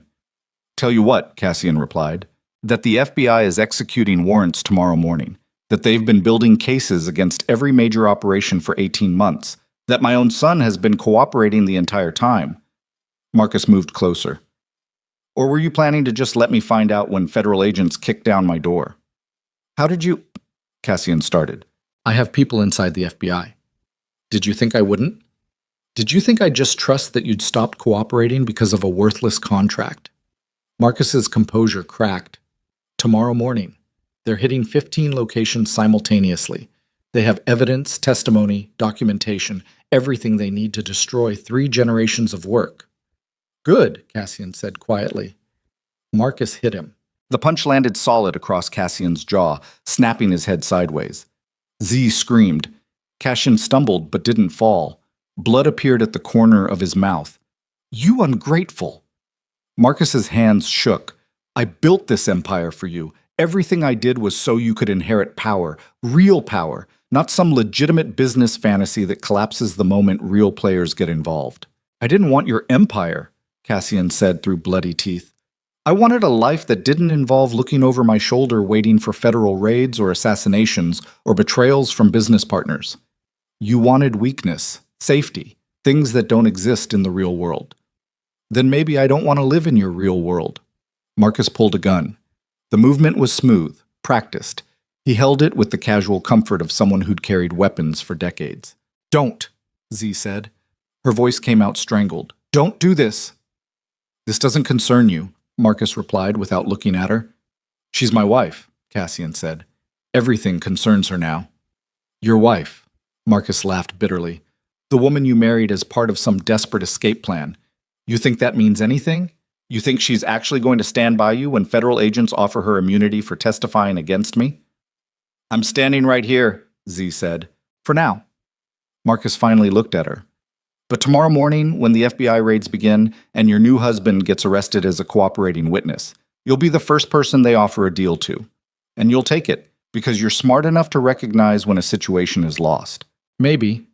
Z's hands clenched at her sides. Or maybe I'll tell them exactly what you did tonight. Threatening us with guns at our wedding, forcing us into fraudulent contracts, making us accessories to operations we wanted no part of. Bold words for someone who cashed $500,000 of dirty money. Money I earned planning a wedding that turned out to be a trap. Money you took knowing it came from questionable sources. Marcus's smile was cold. You're just as compromised as my son now. The moment you signed that contract, worthless or not, you became complicit in family business. I signed under duress. Prove it. Z's heart hammered. He was right. She'd taken the money, signed the contract, married into the family. Any lawyer could argue she'd knowingly participated in operations connected to organized crime, which meant the FBI's offer of protection might not even extend to her. What do you want? Cassian asked. Blood still dripped from his mouth. You want me to run? Disappear? Make it look like I fled before the raids? I want you to do what you should have done from the beginning. Marcus's finger moved to the trigger. I want you to die protecting the family instead of destroying it. The gun came up. Z moved without thinking. She threw herself at Marcus, grabbing for the weapon with hands that shook and desperation that made her stupid. The gun went off, deafening crack that echoed through the empty venue. Something hot grazed her arm. Pain exploded across her skin. Then Cassian was there, slamming into his father with enough force to send them both crashing into chairs. The gun skittered across marble floor. Z scrambled after it, blood streaming down her arm, fingers reaching. One of the security guards got there first. He picked up the gun with professional calm and pointed it at Z. Back up, he said. Z backed up. Her arm screamed. Blood soaked through white silk, turning her wedding dress red. Cassian and Marcus fought like animals, punching, grappling, crashing through furniture. Years of resentment exploding into violence. Cassian landed a punch that snapped Marcus's head back. Marcus responded with a knee to Cassian's ribs that doubled him over. Stop, the guard said. The gun swung between Z and the fighting men like he couldn't decide who posed more threat. They didn't stop. Marcus grabbed a champagne bottle off a fallen table and smashed it across Cassian's shoulders. Glass exploded. Cassian hit the ground. Marcus stood over him, breathing hard, holding the broken bottle like a weapon. I should have done this years ago, he said. When you first started questioning family business, when you first suggested going legitimate, the broken glass came up. I thought you'd grow out of it, thought you'd learn, but you're too weak, too soft, too much like your mother. He raised the bottle. Z grabbed a centerpiece vase off the nearest table and threw it. The vase hit Marcus in the head with a wet crack. He stumbled. The bottle fell from his hand. Blood poured down his face from a gash across his temple. The guard's gun swung to Z. Don't move. She didn't move. Marcus touched his bleeding head, looked at his red fingers, then at Z standing in her ruined wedding dress, with blood streaming down her arm and fury burning in her eyes. "You just assaulted me," he said quietly. "You were about to murder your son. I was about to solve a problem." Marcus straightened despite the blood. "Now you're both problems." The front door exploded inward. Federal agents poured through wearing tactical gear and carrying weapons that made Marcus's guards look underprepared. Within seconds, the venue filled with bodies and shouted commands, and the surreal image of Z's perfect wedding venue transformed into a raid scene. "FBI! Hands where we can see them!" Marcus's guards dropped their weapons immediately. Smart men who knew when a situation was lost. Marcus just stood there bleeding and calm while agents surrounded him. "Marcus Ree, you're under arrest," Agent Carson said, emerging from the tactical team. She rattled off charges: money laundering, conspiracy, attempted murder, while another agent cuffed him. 48 hours, Marcus said, looking at Cassian. "You couldn't even give me 48 hours before triggering early raids." "I didn't," Cassian started. "We've been watching this location all night," Carson interrupted, "waiting to see if you'd actually try to kill your son. When we heard the gunshot, we moved in early." She nodded to two agents. "Get him out of here." They dragged Marcus toward the door. He looked back once at Cassian and Z standing together bloody and exhausted in the ruins of their wedding reception. "This isn't over," he said. Then he was gone. Z's legs gave out. She sat down hard on the marble floor, blood pooling beneath her arm, and started laughing. Hysterical sounds that might have been sobs if they'd been less broken. Cassian dropped beside her, pulled her against his chest. They sat together on the floor of their wedding venue, surrounded by overturned chairs and broken glass, and federal agents processing a crime scene while their marriage was less than 3 hours old. "We survived," Cassian said into her hair. "We're covered in blood at our own wedding. Details. Your father tried to kill you. He's done worse. The FBI raided our reception. Best wedding ever." Z pushed back to look at his face. Split lip, swelling jaw, blood matting his hair. He looked like he'd been through a war. "We can't stay here," she said. "I know. They're going to want testimony. Evidence. They're going to put us both in protective custody while the cases proceed." "I know that too, which means witness protection. New identities. New lives." Zephyrin Vale and Cassian Ree died tonight. His voice carried something that could have been relief if it hadn't been wrapped in grief.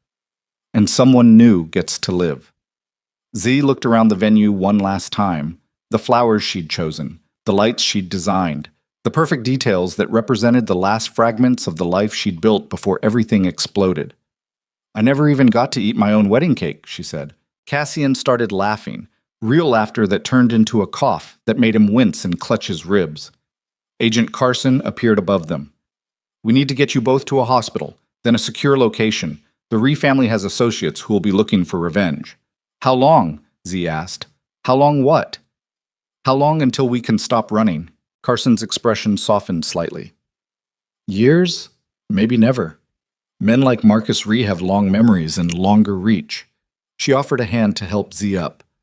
"But at least you'll be alive to run." Z took the hand, let herself be pulled upright. Cassian stood beside her, moving like everything hurt. Together they walked out of their wedding venue for the last time.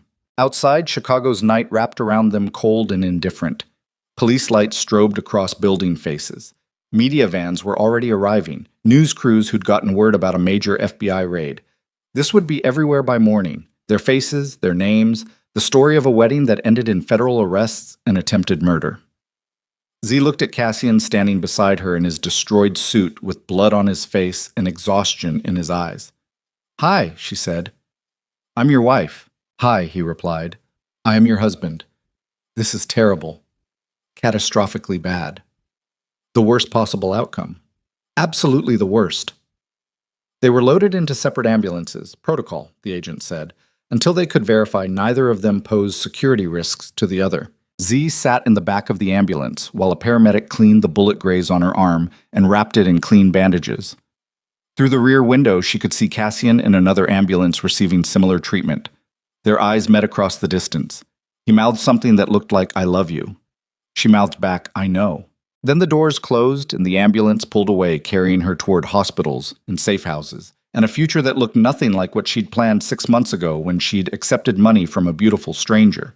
The last thing she saw through the window was her wedding venue glowing with lights she'd chosen, hosting a crime scene instead of a celebration, beautiful and destroyed in exactly equal measure. The safe house sat 40 minutes outside Chicago in a suburb that looked like every other suburb, vinyl-sided houses with two-car garages and lawns that someone else maintained. The kind of place where nobody looked twice at strangers because everyone was too busy pretending their own lives were normal. She stood at the bedroom window watching dawn break over identical rooftops, while her bandaged arm throbbed in rhythm with her pulse. She'd been awake for 36 hours straight. The hospital, the debriefing, the endless questions from federal agents who wanted every detail about Marcus Ree and his operations and the wedding that had ended in gunfire. Cassian was in another room.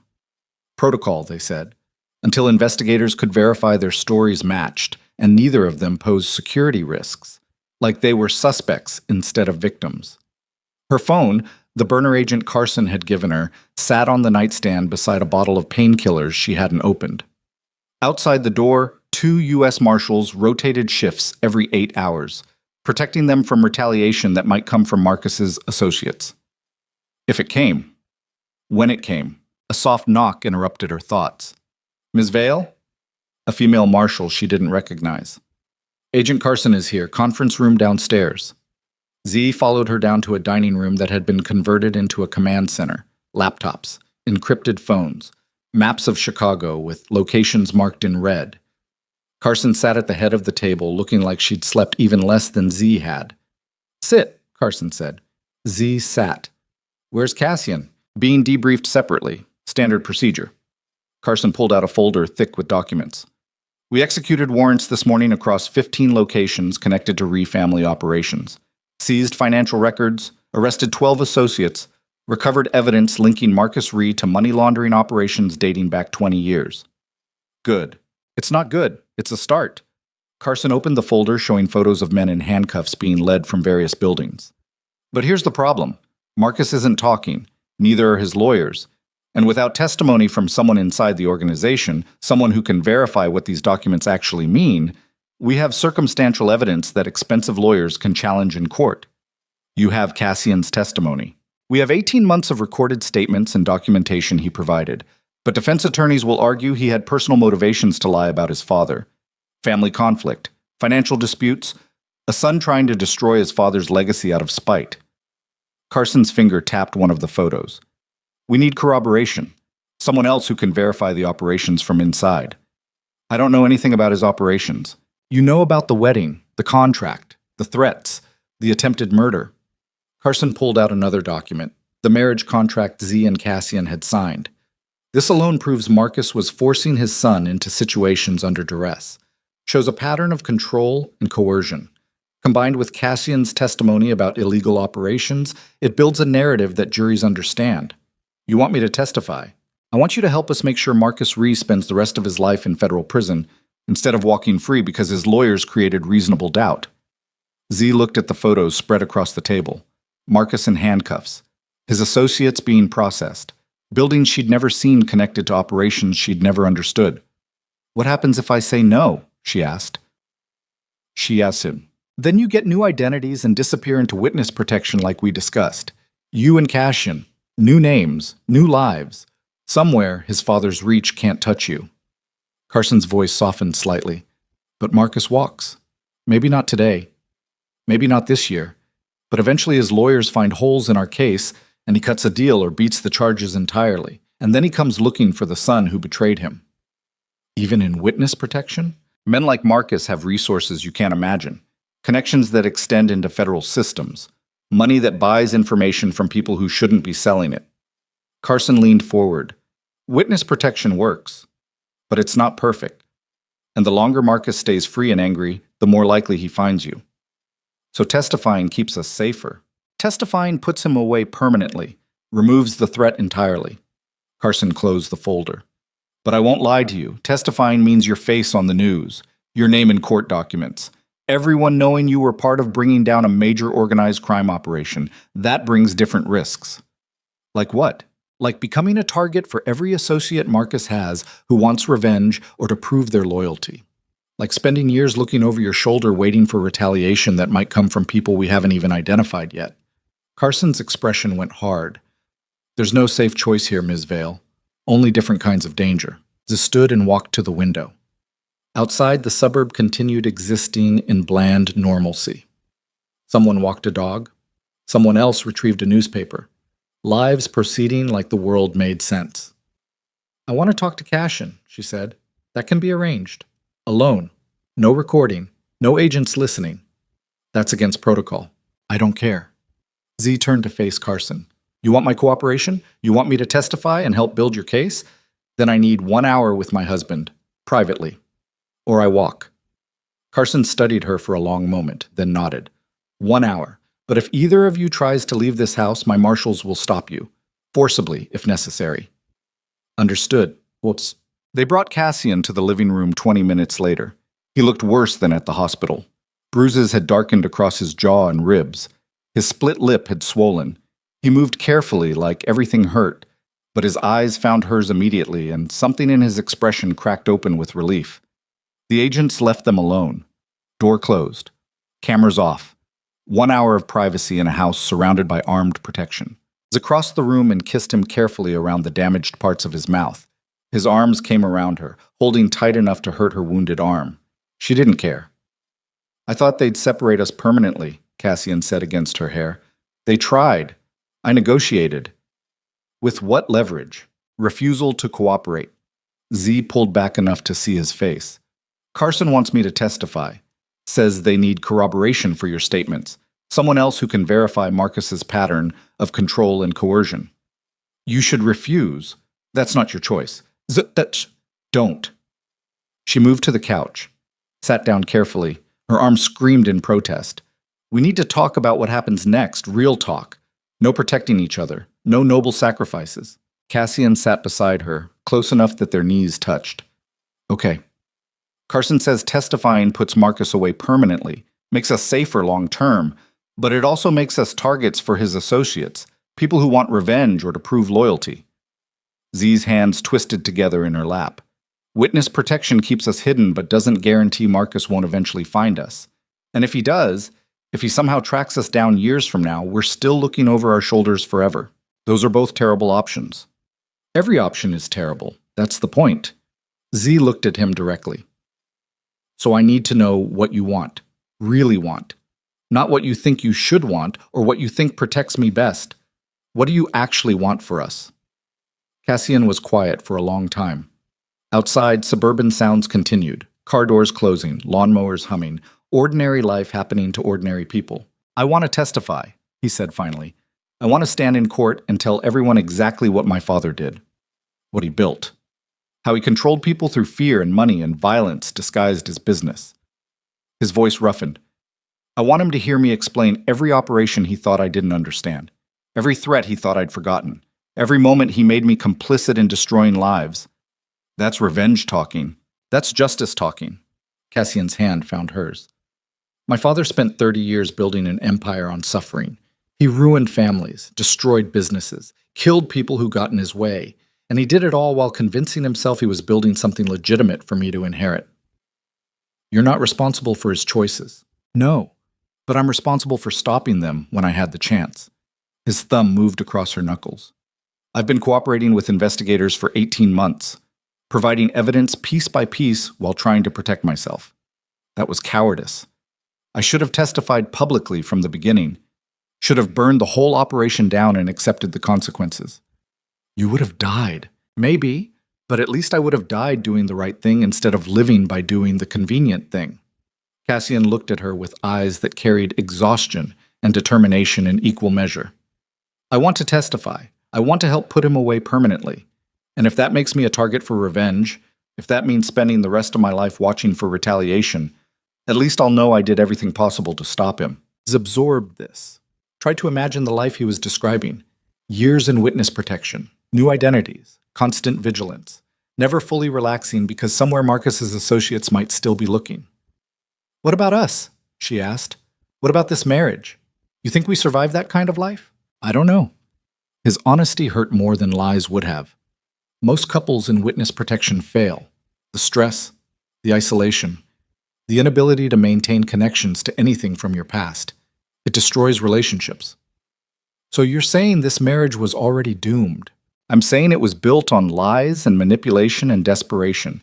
And somehow, despite all that, despite every reason we should hate each other, I love you more than I've loved anything in my entire life. His free hand came up to her face. So maybe we fail.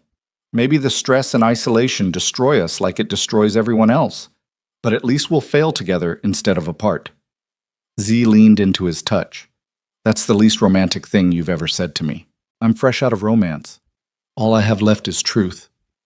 Then here's my truth. Z took a breath. I want to testify too. Not because of justice or revenge or noble principles, because I'm angry, furious.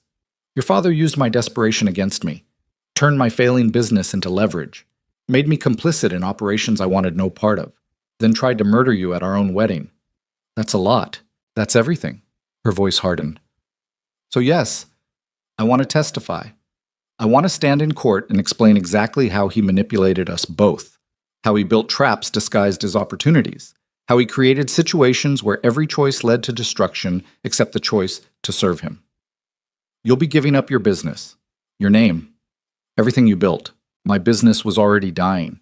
My name was already worthless. Everything I built was collapsing before you walked into it. Z's hand tightened on his. The only thing I actually have, the only thing that matters, is this, us, whatever the hell we are. A disaster.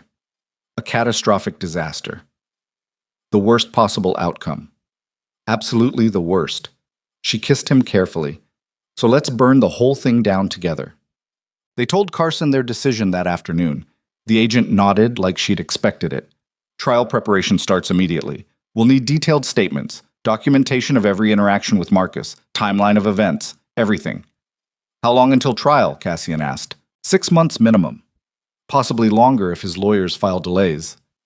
Carson pulled out paperwork. In the meantime, you stay in protective custody. We'll move you to different safe houses every few weeks. Keep your location unpredictable. Can we stay together? Z asked. That's up to you. Some couples find it easier to separate during the preparation period, less stress. We'll stay together, Cassian said. Whatever comes next, we face it together. Carson studied them both. You understand what you're committing to? Years of your life consumed by this trial. Media attention. Threats. The possibility that despite everything, his lawyers find a way to create reasonable doubt. We understand, Z said. And you're willing to accept those consequences? We don't have a choice. Everyone has a choice. No. Z stood. Her arm throbbed. Her head ached. She was exhausted and angry and terrified. Marcus Ree took our choices away the moment he decided to turn us into pieces in his game. This isn't about choosing consequences. This is about choosing to fight back. Something that could have been respect flickered across Carson's face. Then, let's get started. The next 6 months became a blur of safe houses and depositions and trial preparation that consumed every waking hour. Z and Cassian lived in temporary spaces that never felt like home, furnished apartments in anonymous buildings where they weren't allowed to form connections or routines. They moved every 3 weeks, different cities, different suburbs, always surrounded by marshals who protected them from threats that never materialized but might always be coming. They learned each other slowly in those months. Not the romantic discovery of new relationships, but the grinding reality of survival under pressure. They learned each other's breaking points, the moments when stress became too much and they needed space instead of comfort, the days when fear paralyzed them and only physical presence helped. Cassian had nightmares about his father, would wake gasping and disoriented, convinced they were still at the wedding venue with guns pointed at them. Z would hold him until the panic passed, whispering details about their current safe house, until reality reasserted itself. They had panic attacks triggered by unexpected sounds, car doors slamming, footsteps in hallways. Anything that might signal Marcus's associates had found them. Cassian learned to recognize the signs, her breathing changing, hands clenching, and would pull her into exercises their assigned therapist had taught them. Breathe in for 4. Hold for 4. Out for 4. They went to couples counseling twice a week with a therapist who specialized in trauma and witness protection. Learned communication tools for handling stress, practiced conflict resolution for inevitable arguments, discussed the statistical likelihood their marriage would survive the next 5 years. The odds weren't good, but they kept showing up anyway. 3 months into trial preparation, Z's lawyer finalized the bankruptcy proceedings for Vale Events. The business officially closed, assets liquidated to pay remaining debts. Her professional reputation, what little remained, became a footnote in articles about the Rhee family trial. She sat in a motel room in suburban Indiana reading the final paperwork while Cassian made coffee with the cheap machine provided by the establishment. "It's done," she said. Everything I built for 5 years. Gone. I'm sorry. Don't be. Z set the papers aside. That business was built on desperation and poor decisions. Maybe it needed to die. What will you do after, assuming we survive the trial and witness protection? I don't know. She accepted the coffee he handed her. It tasted like burned plastic. Start over somewhere new. Maybe not event planning. Maybe something completely different. Like what? I always wanted to teach. Design courses, maybe. Or small business management. She laughed bitterly. Teach people how to recognize when their failing business is actually failing instead of pouring everything into prolonging the inevitable. That's specific. That's experience. Z drank more terrible coffee. What about you? What does Cassian Rhee do after Cassian Rhee stops existing? I don't know either. He sat beside her on the motel bed. Maybe something quiet. Carpentry. Restoration work. Something where I build things with my hands instead of destroying them with information. You didn't destroy things. You helped stop your father from destroying more things. Semantics. His hand found hers. But I appreciate the generous interpretation. They sat together drinking bad coffee and imagining futures that might never exist, trying to believe survival was possible. But the trial began in September. Federal courthouse in downtown Chicago. Media circus outside. Protesters on both sides, some supporting Marcus as a successful businessman being persecuted by government overreach, others celebrating his arrest as justice for communities his operations had damaged. Z and Cassian entered through a back entrance surrounded by marshals wearing bulletproof vests. Inside, the courtroom looked exactly like every legal drama Z had ever seen. Wood paneling and formal seating, and a judge who looked exhausted before proceedings even started. Marcus sat at the defense table wearing an expensive suit and an expression of absolute calm. His eyes found Cassian across the room. No emotion, no acknowledgement, just cold calculation that made Z's skin crawl. The prosecution called Cassian to testify on the third day. Z sat in the gallery watching her husband walk to the witness stand looking smaller than usual. Vulnerable. Every bruise had healed, but the weight of what he was about to do showed in his shoulders. The prosecutor, a woman in her 50s named Chen, who'd built her career on organized crime cases, walked Cassian through 18 months of cooperation. Every meeting with investigators, every document provided, every operation explained. Cassian's voice stayed steady. Clinical. He described his father's money laundering operations with the detachment of someone discussing weather patterns. Explained drug distribution networks like they were supply chain logistics. Detailed human trafficking connections with the emotional distance of a financial analyst. But when Chen asked about the wedding, his composure cracked. My father arranged the entire thing, Cassian said, his voice roughened. Not to celebrate a marriage, to demonstrate control. He wanted to show his associates, everyone in that room, that even his rebellious son could be brought to heel, that even someone trying to escape the family could be trapped through manipulation and leverage. What kind of leverage? Chen asked. Qian. My wife. Cassian's eyes found Z in the gallery. He used her desperation to bind us together, then used our marriage to control both of us. If I continued cooperating with your investigation, he'd destroy her. If she tried to leave, he'd destroy me. We were trapped by the thing that was supposed to represent freedom. And when you signed the contract that night, the agreement requiring you to stop cooperating, what were you thinking? That we'd run out of options, that survival meant accepting his control. Cassian's jaw tightened. I was wrong. Survival meant fighting back even when fighting back looked impossible. The defense attorney, an expensive lawyer named Morrison, who'd made his career defending powerful criminals, stood for cross-examination. Mr. Rhee, he said with practiced sympathy, isn't it true that you have significant financial motivations to testify against your father? No. You stand to inherit his business empire if he's convicted and removed from power. I don't want his empire, I want it dismantled. So you say. But documentary evidence shows you've received millions of dollars from family businesses over the years, money you used to build your own companies, money that came from the same operations you're now claiming to oppose. Cassian's hands clenched. I've spent 5 years extracting myself from those operations, separating legitimate businesses from illegal ones, returning money to victims where possible. Very convenient timing, extracting yourself right before cooperating with federal investigators. Morrison moved closer. Isn't it true that you only began cooperating after your father refused to fund your latest business venture? No. Isn't it true that this entire case is motivated by personal conflict between a father and son, not actual evidence of criminal activity? No. Cassian's voice went cold. This case is motivated by 30 years of my father destroying lives to build power. I'm just the one finally willing to stop pretending it's legitimate business. Morrison smiled. No further questions. Z testified the following week. She walked to the witness stand feeling like she was walking toward execution. Her wedding dress, the blood-stained white silk, sat in an evidence bag marked as Exhibit 47, proof of Marcus's violence, physical evidence of attempted murder. Chen walked her through the entire timeline, the anonymous email offering money, the wedding planning that became increasingly personal, the contract that promised protection while actually delivering a trap. When did you realize Mr. Marcus Rhee, was manipulating you? Chen asked. When I saw the wedding invitation with my name as the bride.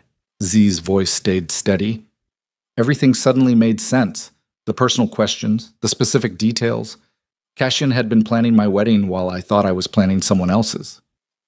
And how did that make you feel? Furious. Betrayed. Used. Z looked at Marcus sitting calm and composed at the defense table. But also validated, because it meant I hadn't been imagining the manipulation. It was real. Documented. Intentional. What happened at the wedding reception after Marcus discovered you knew about the FBI raids? He tried to kill his son. The words came out flat. Matter of fact. He pulled a gun, shot at us. Would have murdered Cassian if I hadn't intervened. You intervened how? I threw myself at him, got shot in the process. Z touched her arm instinctively, the scar beneath her sleeve. Then Cassian fought him while I went for the gun. Then your agents arrived and arrested everyone. That must have been terrifying. It was my wedding reception. Z's voice hardened. I'd spent 6 months planning every detail, choosing flowers and music and cake flavors, creating something beautiful. And Marcus Rhee turned it into a crime scene because his son dared to want freedom. Morrison stood for cross-examination looking less confident than he had with Cassian. Ms. Vale, he said, you accepted $500,000 from the Rhee family, correct? I accepted payment for professional services. Services that included planning a wedding under false pretenses. Services that included being manipulated and threatened and shot. Z leaned forward slightly. I was hired to plan a wedding. I delivered on that contract. Everything else, the lies, the manipulation, the violence, that was your client's addition. You could have walked away at any time. No, I couldn't, because Marcus Rhee made sure I was desperate enough to need the money, then used that desperation to trap me in a situation where walking away meant losing everything I'd worked for. That sounds like a conspiracy theory. That sounds like your client's business model. Z's eyes found Marcus across the room. Find desperate people. Offer them solutions that look legitimate. Then use their gratitude and fear to control them. It's what he did to me. It's what he did to his son. It's what he's done to hundreds of people across decades. Morrison's jaw tightened. No further questions. The trial lasted 6 weeks, dozens of witnesses, hundreds of documents, financial experts explaining money laundering, former associates testifying about operations they'd participated in, FBI agents presenting evidence collected over years of investigation. Throughout it all, Marcus sat calm and composed, showing no emotion except occasional disappointment when testimony contradicted his lawyer's theories. The jury deliberated for 4 days. Z and Cassian waited in a hotel room under martial protection, unable to sleep or eat or think about anything except the 12 strangers deciding their future. When the call came that the jury had reached a verdict, they returned to the courthouse holding hands so tight Their fingers went numb. The courtroom filled. Media. Observers. Victims of Marcus's operations who'd come to watch justice delivered or denied. The jury foreman stood. On the count of conspiracy to commit money laundering, we find the defendant guilty. Marcus's expression didn't change. On the count of racketeering, we find the defendant guilty. Still nothing. On the count of attempted murder, we find the defendant guilty. The list continued. 15 counts. Guilty on 13. Not guilty on 2 for lack of sufficient evidence. Marcus Ree, builder of empires, destroyer of lives, father who'd tried to murder his son, would spend the rest of his life in federal prison. When the judge dismissed the jury, when the marshals moved to take Marcus away, he looked back one final time at Cassian. His expression had finally changed, not to rage or grief or even disappointment, to something that could have been pride if pride hadn't been twisted into approval of the son who'd finally proven strong enough to destroy him. Then, he was gone. But witness protection began 3 weeks later. Z and Cassian became Sarah and James Morrison, bland names attached to bland histories in a bland suburb of Portland, Oregon, where rain fell constantly and nobody asked uncomfortable questions. They bought a small house with money provided by the federal program. 2 bedrooms, 1 bathroom, a backyard that needed work. Nothing like the luxury Cassian had grown up with or the artistic spaces Z had once imagined for herself. It was perfect. Z enrolled in teaching certification courses at a local community college. Started building a new career helping other people understand design and business. Cassian found work at a furniture restoration shop, quiet labor, that let him build things instead of destroying them. They learned to be ordinary, learned to shop at the same grocery store every week, to wave at neighbors whose names they'd never remember, to maintain jobs and routines and the appearance of normalcy that would keep them invisible. Some days were easier than others. Some days Z would see a woman planning a wedding at the coffee shop where she studied and feel phantom pain from the life she'd left behind. Some days Cassian would hear Korean spoken in a restaurant and freeze, convinced his father's associates had found them. But most days were just days, boring and ordinary and exactly what they'd fought for. 6 months after the trial, they renewed their vows. Not in a venue Z designed, not with flowers and lights and perfect details. Just at the courthouse in Portland with a judge who processed their paperwork in 12 minutes and 2 witnesses pulled from the waiting room who didn't know them or care about their story. Afterward, they got ice cream at a shop near the waterfront and watched rain fall on the Willamette River while tourists hurried past under umbrellas. "Do you miss it?" Z asked. "Chicago, your old life. Everything. Sometimes." Cassian ate his vanilla cone thoughtfully. "I miss the skyline, the architecture, certain restaurants, but I don't miss the fear, the constant calculation, looking at everyone as potential threats or assets." "Do you miss your father?" He was quiet for a long time. "I miss the idea of him, the person he could have been if he'd chosen differently. But the actual man? No. That man tried to kill me, tried to trap you, destroyed countless lives to build something he called an empire." Cassian looked at her. "I mourn what we could have been as a family. But I don't miss what we actually were." Z understood that completely. She mourned the business she'd built, the reputation she'd lost, the name she'd given up. But she didn't miss the desperation, the drowning feeling, the constant terror that everything would collapse. "Do you think we'll make it?" she asked. "Long term, despite the statistics." "I have no idea." His honesty still hurt sometimes. "We're 2 damaged people who met under terrible circumstances and built a relationship on lies and survival. The odds aren't good. But we're still here, still choosing each other, still showing up every day despite knowing how badly this could fail." He finished his ice cream. "That has to count for something. It counts for everything." They walked along the waterfront while rain soaked through their clothes and Portland continued existing in gray normalcy around them. 2 people with false names and real scars learning to build something legitimate from the ruins of beautiful lies. It wasn't a fairy tale ending. There was no dramatic resolution, no moment of perfect clarity where all the pain made sense, no guarantee they'd survive the next year, let alone the next decade. Just 2 broken people choosing each other every single day despite knowing exactly how catastrophic that choice might become. And maybe that was enough.